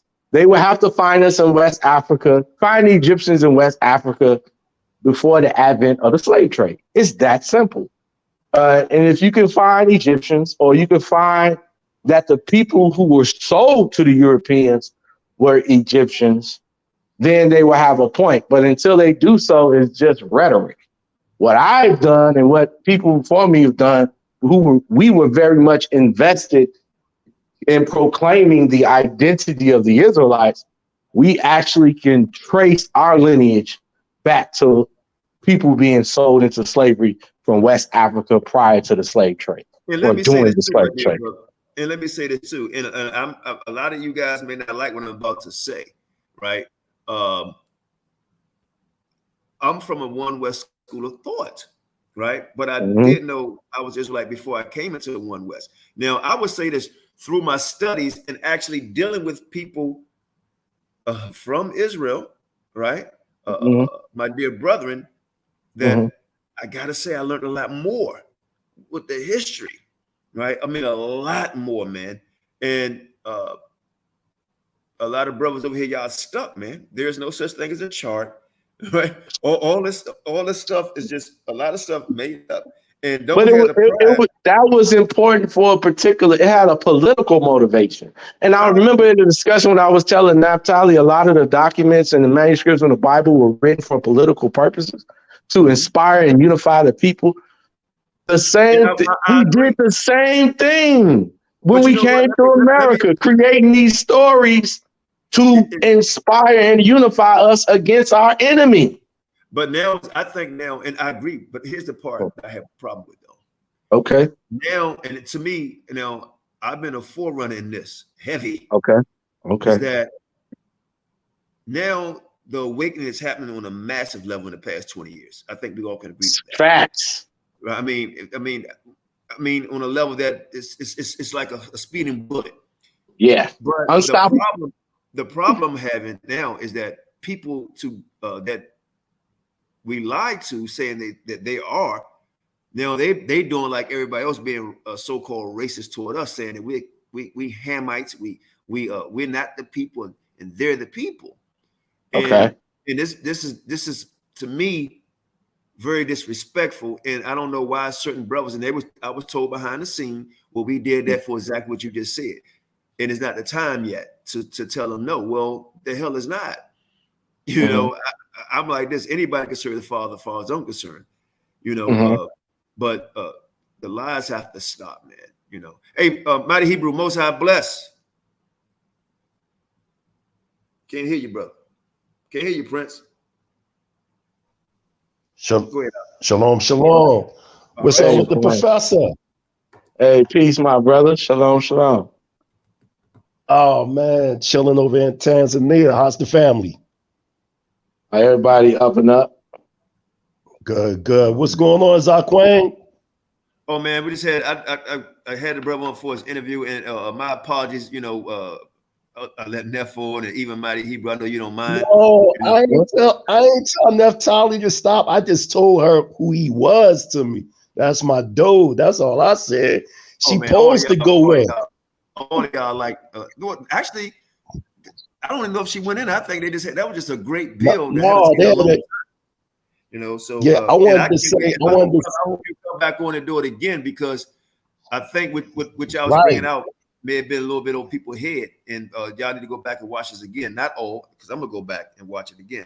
But I know it's things that y'all could have dug into, because I've been listening to Naphtali. I'm like, oh man, I want y'all to get into this, you know, but y'all didn't touch that surface yet. Yeah, so, we're gonna do another 10 minutes, and man, we're gonna close it out. Okay, absolutely. I just want to let you know more, right? I read the book, yo. Excellent book. Your research, I commend you on the research, going back to the I knew, and I don't know if you know, but I actually did a commentary piece on your dialogue debate with Dr. Reggie. And then I did another commentary on the recent presentation you just did on Sinetta. You know what I mean? You was Right. just on Sinetta some Yeah. weeks ago. And I Yeah. wanted just to emphasize when the question was asked about the Phoenicians, and from the research that I've discovered is that, first of all, the word Phoenician is totally Greek.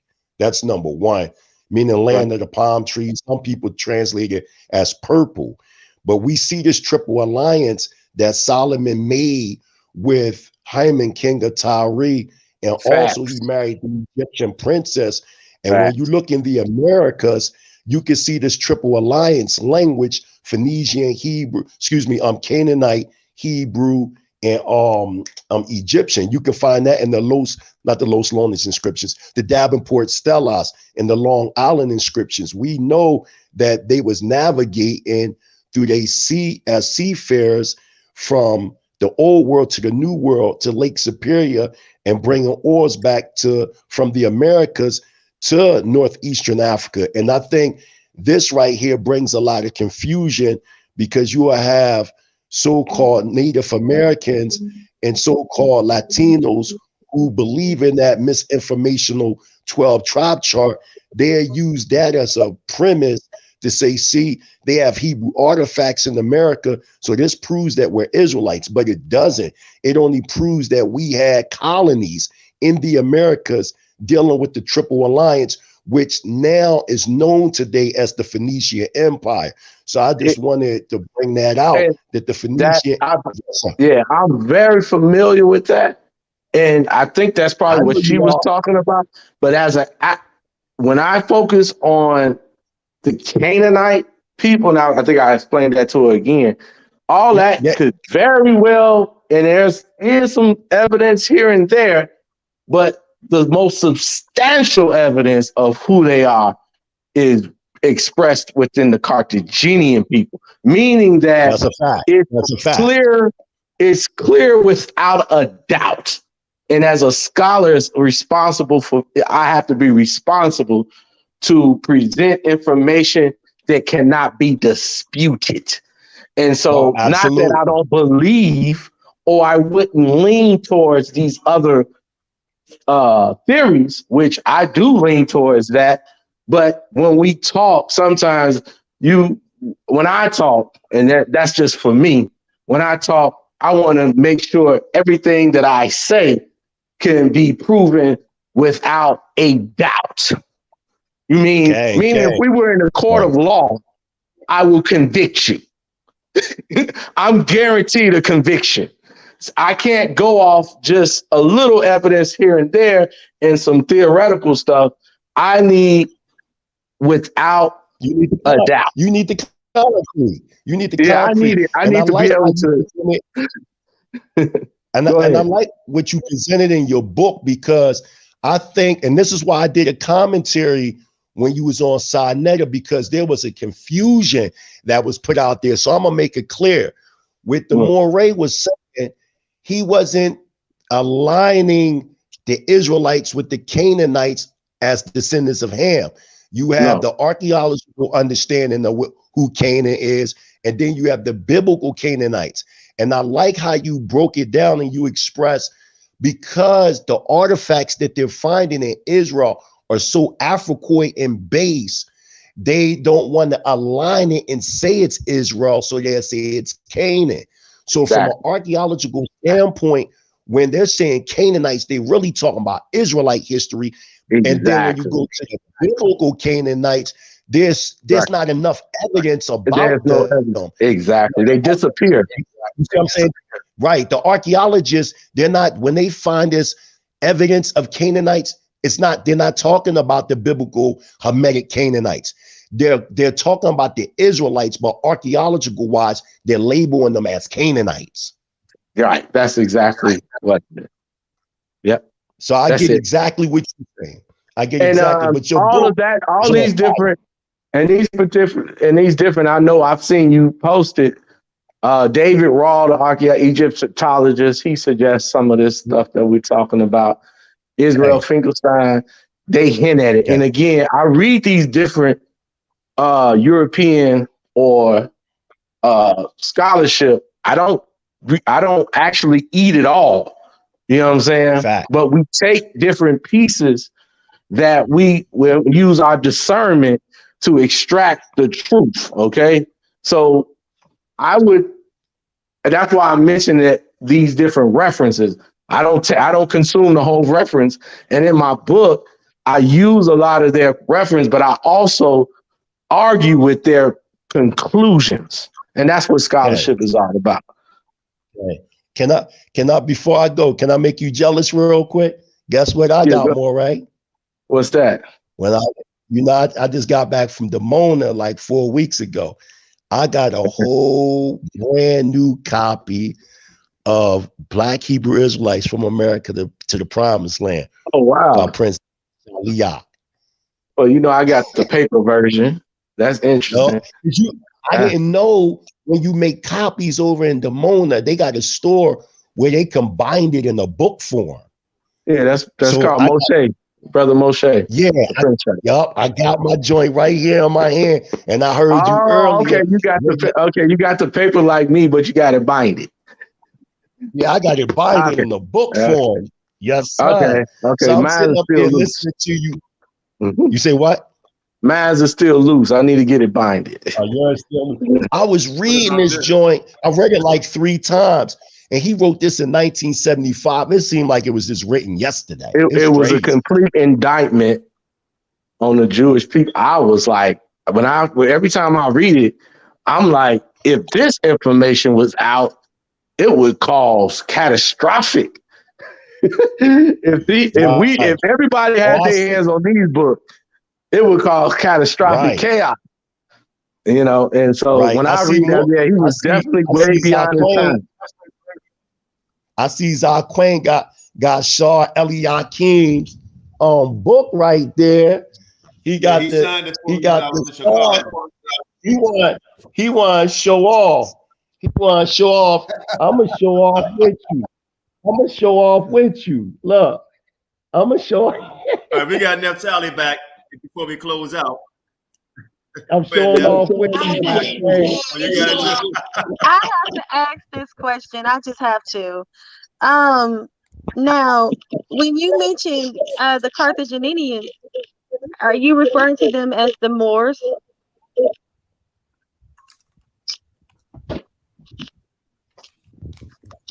Can you hear me? You talking about during the time of Hannibal? Yes, I'm aware. That's why I'm asking. Does he believe that the Carthaginians are the Moors? Oh, yes. Yes, I do. Yes. You mean the Moors are the Carthaginians. Can you hear me? Yeah, we heard. Well, yeah. The other way around. Yes. The Moors are from the lineage of the Carthaginians, would make them Hebrews and Canaanites. Yes. As the noble duality proclaimed. But he also proclaimed that they were Moabites. Yes, so the Moabite people were also a part of the conflict of the Assyrians. When the Assyrians came, they destroyed all the little bitty nations. And so I'm not sure how he articulates it, but if I was to go back and try to reconstruct his viewpoints, when you look at the Assyrians and they invade Israel and Canaan, they destroy all those little groups. And all those little groups had to unite because the Assyrians were the superpower, but they all were defeated. And many of them probably linked up. And when they shift out, they probably shift out together. Okay, because when you say you don't take any of the other people as relevant, but the Babylonians, which there was gosh, I just forgot his name. There is a very King Hammurabi, right? King Hammurabi was a very notable person in history, correct? Who was an Amorite. Right. Yeah, so why does the Carthaginians, why are they so relevant when we have all these other people who actually have historical figures that people know actually existed? Great question. What I don't understand. What are you saying? Why are they so relevant? I didn't understand the question. Because I must have misunderstood you, because you said they're like, when it comes to the Canaanites, the only people that you found relevant were the Carthaginians. No. I said no. Okay, so let me articulate this again. When it comes to me articulating certain points, the points that I stick to as a scholar are the points where I have the most substantial evidence. I would not disagree with some of the things that you were alluding to. I would not disagree or debate with, and I might find some commonality with. But when I speak as if we are in a court of law, when I come in as the lawyer, I want to have the most evidence to get a conviction. I'm not going to talk and use flimsy or unsubstantiated evidence or just talking points. I want to actually use the most substantial evidence. So that's why when I talk about the Canaanites, I've taken them back to the Carthaginians, not to exclude other groups, but to focus on what can be proven without a shadow of a doubt. Yeah, but I agree with that, but the same can be said about the Babylonians, because everybody always think, and according to the scriptures, everybody always say that this is modern day Babylon. And then if you look at the root word of the word America, America actually comes from the Amuru Khan, right? And Amuru is actually the god of the Canaanites, correct? Okay. So the Amuru Khans, right? Are you familiar with the Amuru Khans who are actually here? Yes, the Amuru Khans god actually is said to go back to Amuru, who is the god of the Amorites, and we know that the Babylonians also worship Amuru, who is also the god of the Amorites. So so now tell me. Okay, so here's the thing. When you mention those points, I want you to mention the artifact in which proves every point, because you said a lot of different points. Go to the artifact, the epigraphic data, the particular reference, and then I would think it would be very hard to do, but maybe you can. But I know of some of the evidence, but again, when we're talking about conviction, and again, my position is not to argue with my people, is to stand up in front of the powers that be, academia. And when I stand up in front of them, I want evidence up to the ceiling for every conversation. That's what I think that's the point that I'm making. I'm not saying none of the stuff that you're saying isn't true and valid.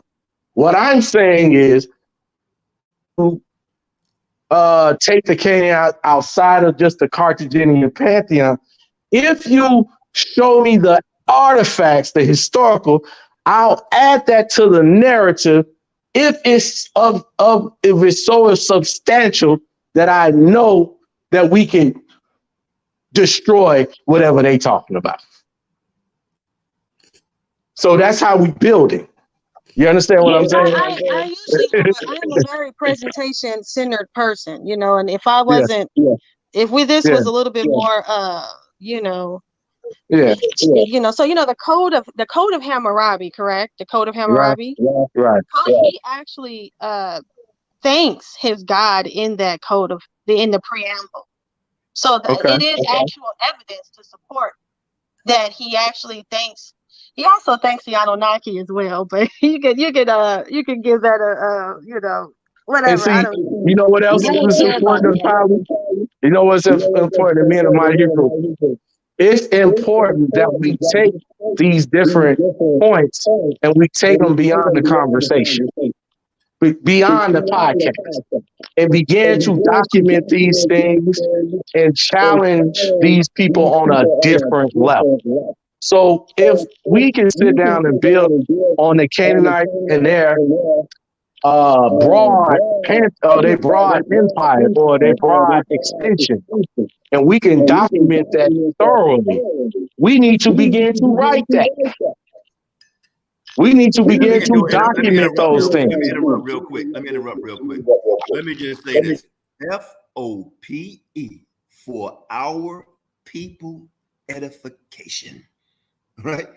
We building, Naphtali, New School of Thought, my dear brother Moray, Mighty Hebrew, and many other brothers and sisters, Lee Cummings. This is for me, the channel of information. So I'm gonna let y'all continue to build for a few more minutes. This channel for information, man.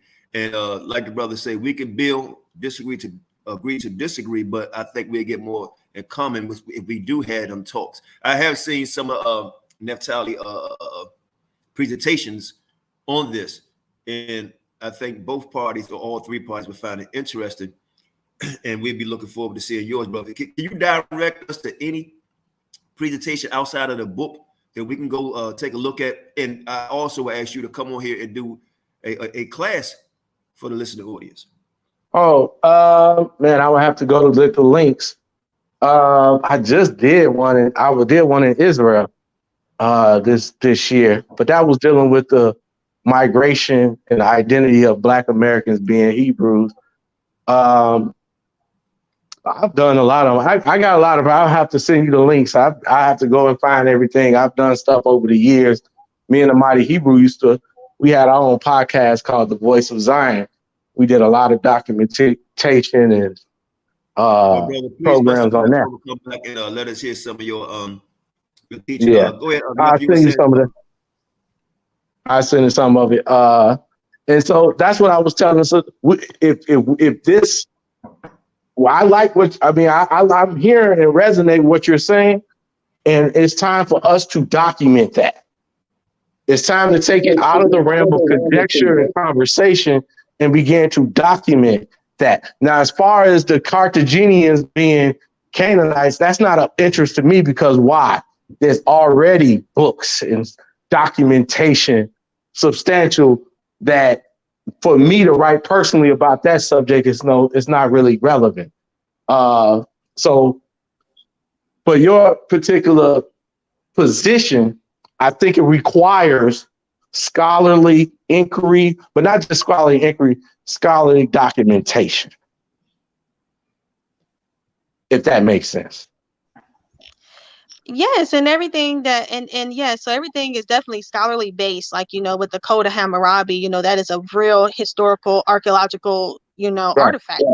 And it actually has all of the laws, and King Hammurabi was a real authentic person, and he actually thanks his god Baal, and it actually goes back to as well as to Baal, who was the god of the Canaanites. So and then we look at how they worship, we look at everything that they've done, it all correlates to these to the Canaanites. So, and fun fact is that the picture of his head is actually hanging in the Chamber of Congress as we speak. Right. Yes. Yeah. So I'm familiar with that. I hope you understand what I'm saying. I'm not saying what you're saying is not scholarly. What I'm saying is let's combine all of the scholarly points and evidence that you have and write it down in a book to present an argument. That's what I'm saying. Can I say something real fast? He told me to write a book. He always told me to write a book. So I think with Sister Naphtali's research, because I'm very familiar with her research. So, and I think it's not really being presented fully clear. The argument isn't that the Canaanites is African. Her argument is within the Canaanite, within the Edomite, within the Japhite, but mainly her focus is on Canaanite, that the birth of the so-called white race comes out of that. So that that's why that's what you believe, sis? I got it. She doesn't believe that she don't believe all the Canaanites are white.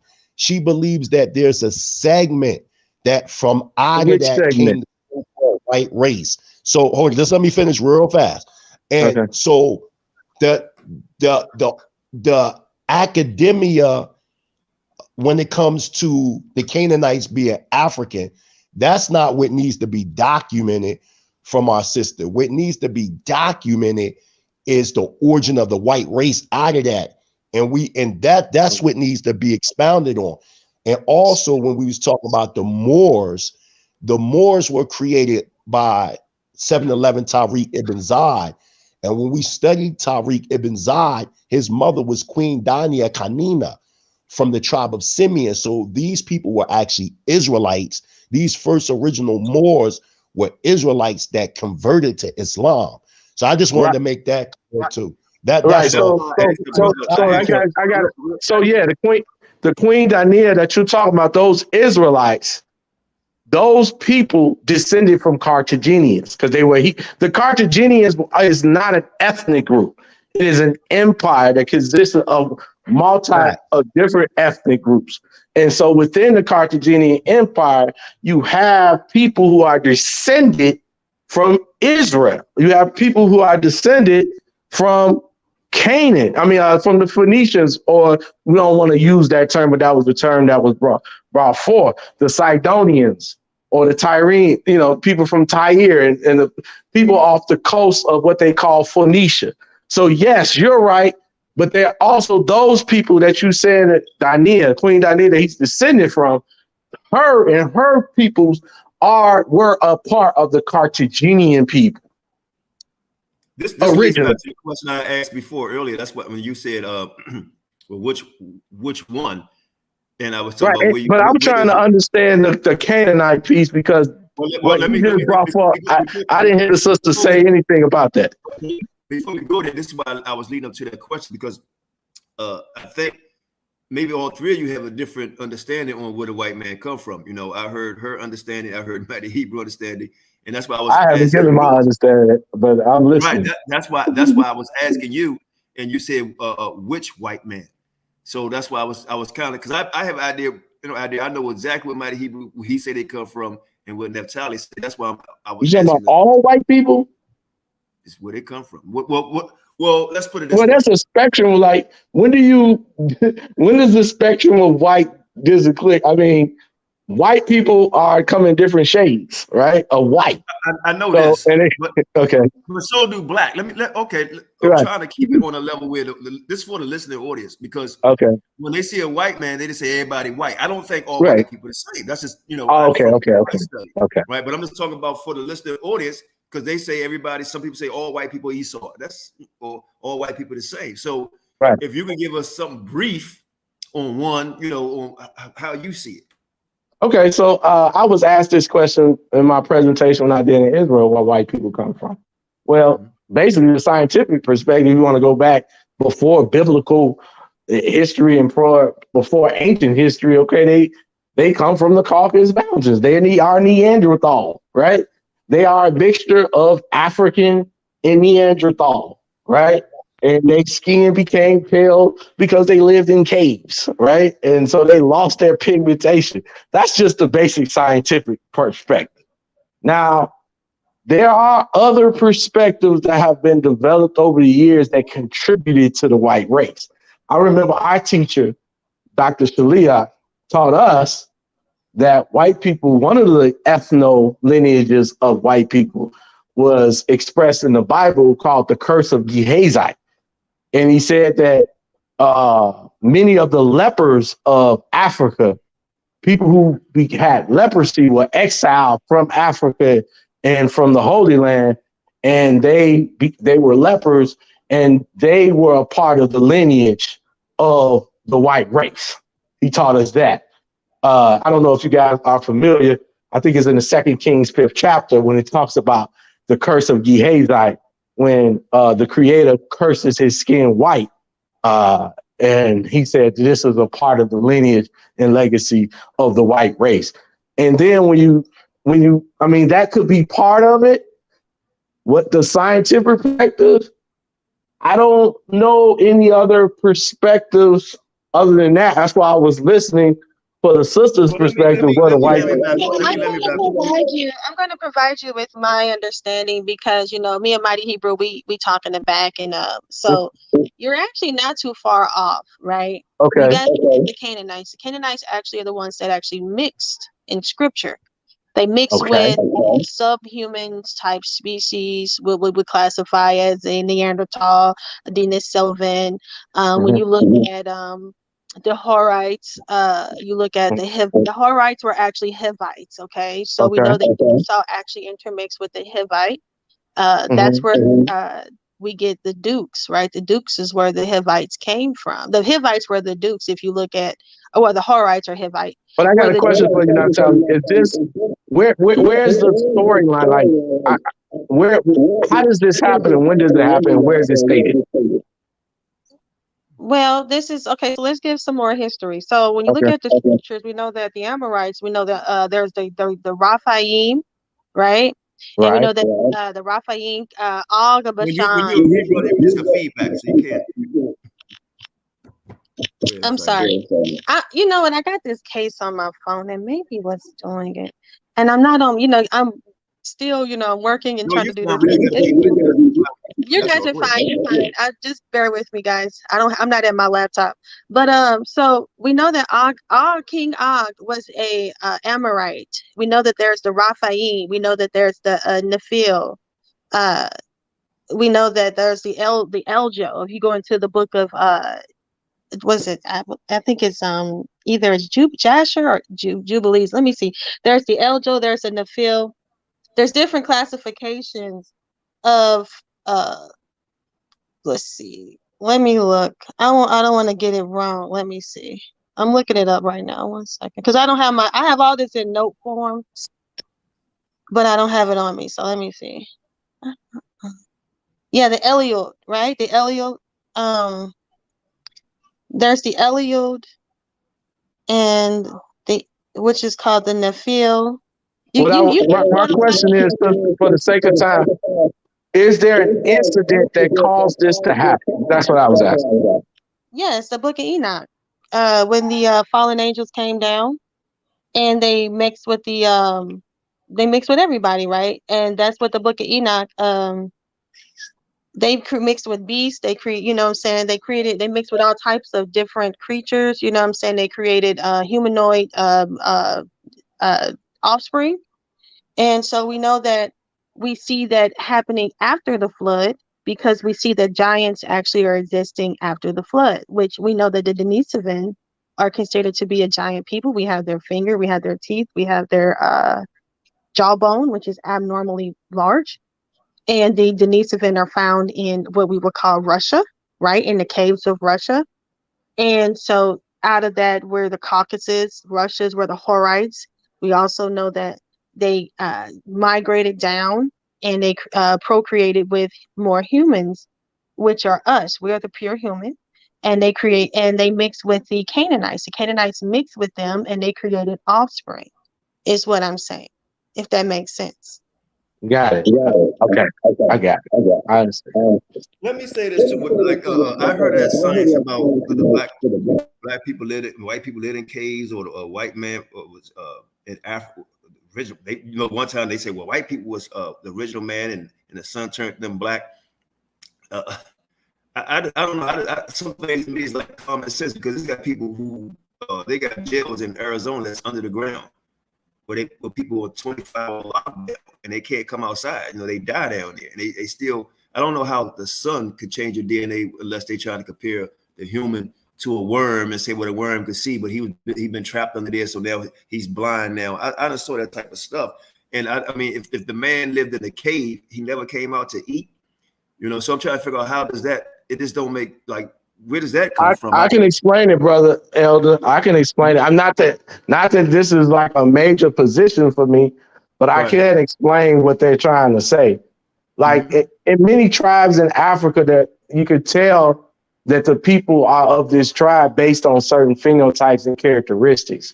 And over periods of time, like even the people of Sudan, what are they called? The Dinka people. They're very tall and lanky. Okay, they're very tall and lanky. Most of them are that way. That's how the males are built. How does that happen? It comes to intermingling with your own kind, right? Or with your cousins, or with, you develop that over time. And if you do that over hundreds of years, you will develop certain unique characteristics that are only a part and exclusive to your people. So if you look at the white man and their theory, and again, this is not something that you know, I don't really give a damn where he come from, so it's really an irrelevant question for me. But to explain it, to make it make sense, if you take a group of people who are Neanderthal and African, already their skin is light, because a Neanderthal is an ape-type creature that has hairy, and he has light skin. So he's coming from the origins of a light-skinned person. So he mixes with an African who is a human, and that's how he develops more human characteristics. But then he's isolated because of his unique features, and he lives in the Caucasus in Southern Europe. And over time, is not only is he living in a cave, but he's only intermixing with the people around him or his own kind. And over hundreds of years, you will develop a particular unique pigmentation, which now we call Caucasoid. I'd like to see Okay, that. so I just want to expound further upon that, and I would love to hear your origin as to where the Neanderthal came from. But you said that they were in the southern European region, right? And that's where the Canaanites were found. You know, the Minoans, all of them. That's where, you know, the Minoans were located. The Philistines, all of them were located within that area, which is Kaftor, Crete, all over there in that area. So that's how they intermixed with them, and they created the so-called white race. Now, also, when you get into the Dravidians, correct? You're familiar with the Dravidians? Yes, ma'am. Yeah, so with the Dravidians, it's the white people spawned out of them as well. Nope. If you ever look at a Dravidian albino, have you ever looked at a Dravidian albino? Yes, I agree 100%. I'm already what the Canaanite act. I don't know why I get feed. Hold on. I'm going to mute. That's probably me. I'm muting. I'm sorry. Okay, so the Canaanite thing is new. That's something I'm listening to you, and that's something that we will have to dialogue about. Now I understand where you got the information and how you developed it. That's the part I was trying. I'm like, okay, where is this coming from? So you said the book of Enoch, and then you was talking about the different Canaanite peoples in the region. And some of them I have heard with white people, but okay, we will have to build on that aspect. But your which one you heard that are white? You got to stay there, because you got to see. I have to pull it out of you to help me expound to others. You got to give me a little leeway, because people look at me like I'm crazy sometimes, right? So you got to pull. I'm pulling from you because you are the Moray. Which ones have you heard that were white? I heard the Horite. I heard that before, maybe the Hevite, and I'm trying to figure out where did I hear that from and what was the basis of the theory.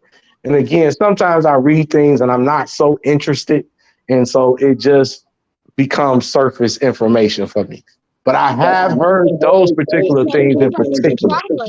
The Horite is a troglodyte, which is a cave dweller, right? And then we look that's at where I heard it from. Okay, go ahead. Now you're making I heard that. Like you said, we can pull it out of each other. You know, you're with me to the point we can pull stuff from each other. So you know the Amalekites, right? The Amalekites actually from Esau mixed with now you get into where now you're pulling it out. Go ahead. Yeah, so you got the Amalekites who are, you know, they're the ones that are said to be lick blood, right? They're supposed to be blood drinkers. They were the heathen. They were the heathen. But the Amalekites were Esau, who mixed with the Horite. So that's what I'm saying. And people got you, sister. We hit a home run. Bingo, got you. Understand. I got you. I would have to agree with that. Damn. Oh my God. This is the best show ever. Yeah, hey, let me say this real quick. Let me say, I got look. Let me pull some rank real quick. I'm holding on y'all, man. Hey, this is one of the best. I'm nephew, right? One of the best shows ever, because and for all my show. Yeah, do it. Out of all the people that's listening, right, who disagree with Nephi, and you can still disagree, and you can disagree with everybody on this platform. That's no problem. But this is how you actually build. Right, you build this way. Now he may go back and say, I saw it right there, but what you think about this a little later now? And she should have to say, okay, you know what? Let me see it, and not getting to name call all that. This is how you do it, man. This is how you do it. You know. And I can't wait to hear the Mighty Hebrew, because You know, I got to be honest. I watch you a lot, and I'm still trying to figure out the million years and all that stuff, man. I be going back looking because you know I watch you too. You know, but I learned a heck of a lot from you, brother. Heck of a lot, and that's why I had to get in touch with this brother. I said, man, y'all somewhat sound the same, you know, but I just love this bill. I mean, you don't have to take it no further. It's been a good 2 hours and 10 minutes on here. I would like to have a part 2. All of y'all come back with a part 2. You know, thank you all for blessing the platform. But I will ask y'all to come back for a part 2. We can set it up again. Hey, bro, let me ask you a question, Moray. You're on the station, Yes, right? I'm in Washington, D.C. I hope you're on the East Coast, man. I'm in Chicago. You know, I'm in Chi-Town. Oh, you know what? That's right. I was in Chicago. I just saw you in Chi-Town. That's where I'm from. That's right. That's right. Well, I might be back up there next month.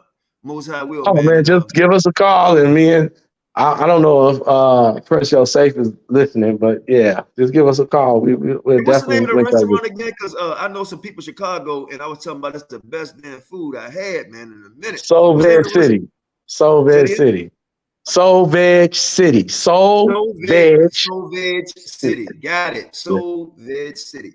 Yeah. So, sister, if you listen, that's the name of it, Soul Veg City. And I'm gonna tell you, man, if you're having a hard time coming off the flesh, you're gonna think you're eating the flesh. If you don't want to lick blood no more, right? Like the heathen. So when you brought up the Amalekites, I was like, okay, yeah, those are the heathen, and we have visuals of those heathen. Yes, that's what I'm saying. Like the Amalekites are mixed with the Horites, but remember Esau mixed with them. The Horites go back to all right. I think I talk about this part in my book. In fact, I do. This is in my book. I don't, because my book is not centered around the origins of the white man, some of the information, but yes, the Amalekites are descendants from Horites. That's documented in Egyptian records. You gotta sign the book when I come up here. Yes, that's documented. Yes, the Horites come from the line of Canaan, and they're the Hivites, and we know that Zibeon was a Horite, and Asayer, the Horite, which was over Petra, which was over all of that, which is where Esau took his wives. So those were the Canaanites. Natalie, can I add on to the conversation? What you're saying? Okay, so I don't know. You might have to go and research this yourself, but those heathens are what they call the Hyksos that invaded Egypt. Oh my God! So you know the Hyksos were the Canaanites, right? Well, yes, you said heathen, they were the Amalekites, yes, and a mixture of different groups. Yes, ma'am. My people actually think that we're the Hyksos. I'm like, no, we're not. We're definitely not the Hyksos. The Hyksos were the bloodlickers. They were heathens. I just taught this last night. Well, go ahead. Yes, so I knew. See how we build. We come back together again. So yes, but if you're suggesting the white race come from them heathens, well, I have to agree with you because they were, based on the records, they were some for sure heathens. Yes, the Hyksos were in fact the Amalekites. When you see us going across the Jordan River, remember when we fought the Amalekites, and as we were going into the land of Israel, they went into Egypt and they took over. That's why it speaks about how the Hyksos took over the land of Egypt without a battle, because once the plagues were completed in Egypt and we went into the land, the Amalekites easily took over. The Amalekites were in fact the Hyksos. Great explanation. Great explanation. I'm trying to tell you. And I just finished tonight doing a piece. I sent it to Sister Naphtali on the origin of the so-called white race, the origin of the Neanderthalian, the origin of the ghost gene DNA, along with the RH Moki DNA gene, breaking down how I see the formation of so-called mankind by the way of a polygenesis. That's how I understand the origin of the white race, being there were species on the planet that's not a part of our human family that we mix with, thus producing the RH Moki DNA Neanderthalians. And then you have the ghost gene DNA. If you read the Purana records along with the Rig Veda and other manuscripts, you know what I mean, to correlate with the Tanakh, that time was known as the sin of the mindless. You'll see that there were species on the planet that we mix with to produce these hybrids. And later on, during post-Diluvian, you had segments of Canaanites, segments of Edomites, segments of Japhites that were mixing with these already existing species, thus producing the white race. So the white race is a conglomerate of many root epic nations coming together to produce the white race. It wasn't like just this one individual person and then boom, you got the white race. No, it was a process of time from different root epics that took place to produce the white race. Let me say this real quick. I was a bad guy when I was coming up, and I had to go down south, right, for school. And you know, when you're in the locker room, you little kids, man, you know, you see everything. And some of the stuff that I saw, some of these so-called them people don't seem like they people to me. I just put it that way. I don't want to get my channel taken down, you know. But Shucks. Yeah, some of the stuff that I saw, I'm like, what the hell? And some of them people not if you want to call them that, I'll put it that way. You know, and I've been on this for a minute, man. I just ain't want to say it because people think I'm crazy and all that type of shit. But I'm telling you, and I'll give you an example. Now I can say this. Y'all heard the movie Road, right? Look at the movie Road, and you're going to see you're going to see the father. This is where they messed up at, brothers and sisters.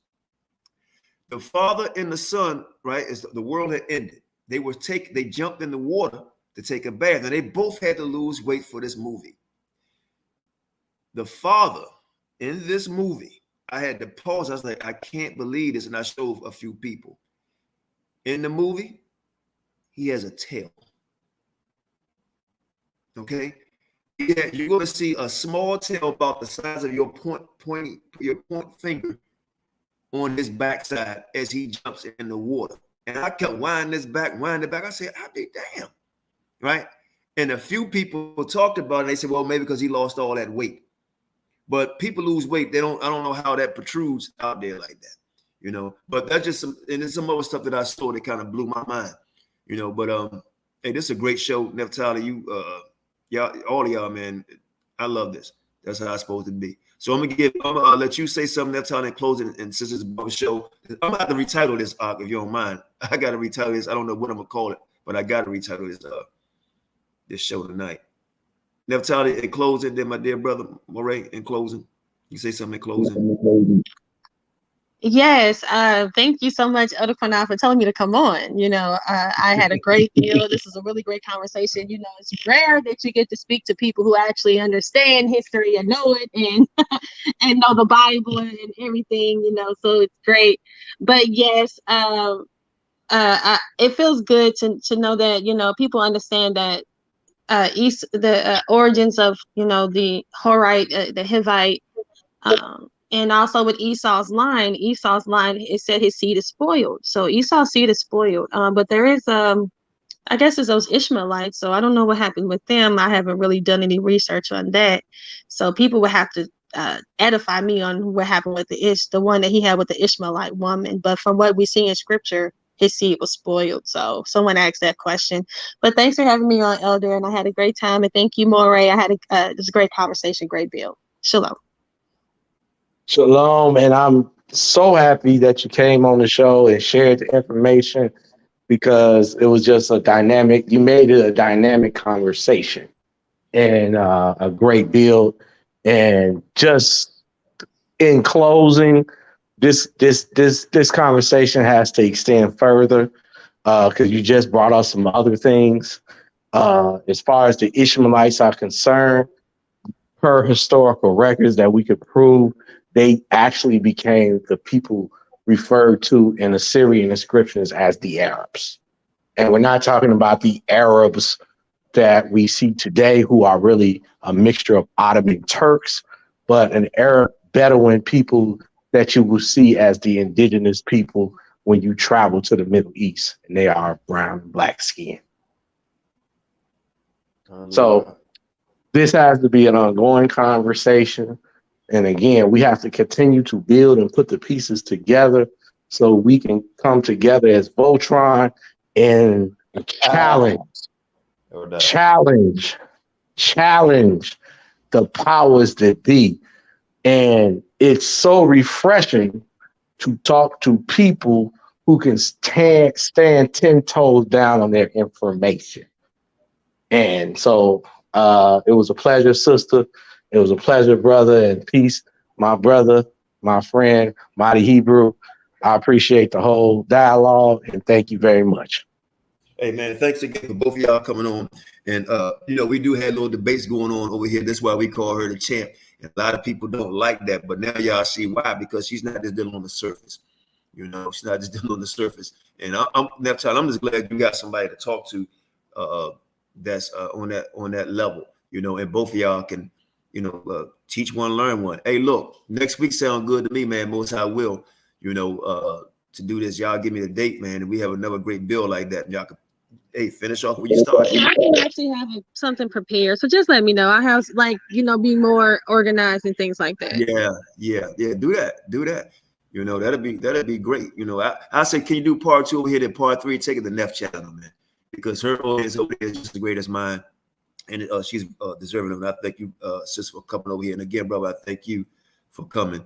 And most High bless. Shashay, I don't know if you hear me. If you do, you could just end it. If not, then I'm just going to end the show, because usually end it out in the music. You know, this one of the best bills we had in a long, long time, man. So I'm gonna ask y'all to leave off. I got a few announcements to make, and then I'm gonna close it out. Thanks again for coming on. Y'all gonna leave out. In fact, no, because you're gonna put on your challenge, Neftali. I'm just gonna say shalom. Most High bless everybody, man. Stay strong, man. Stay strong. Most High coming. Shalom.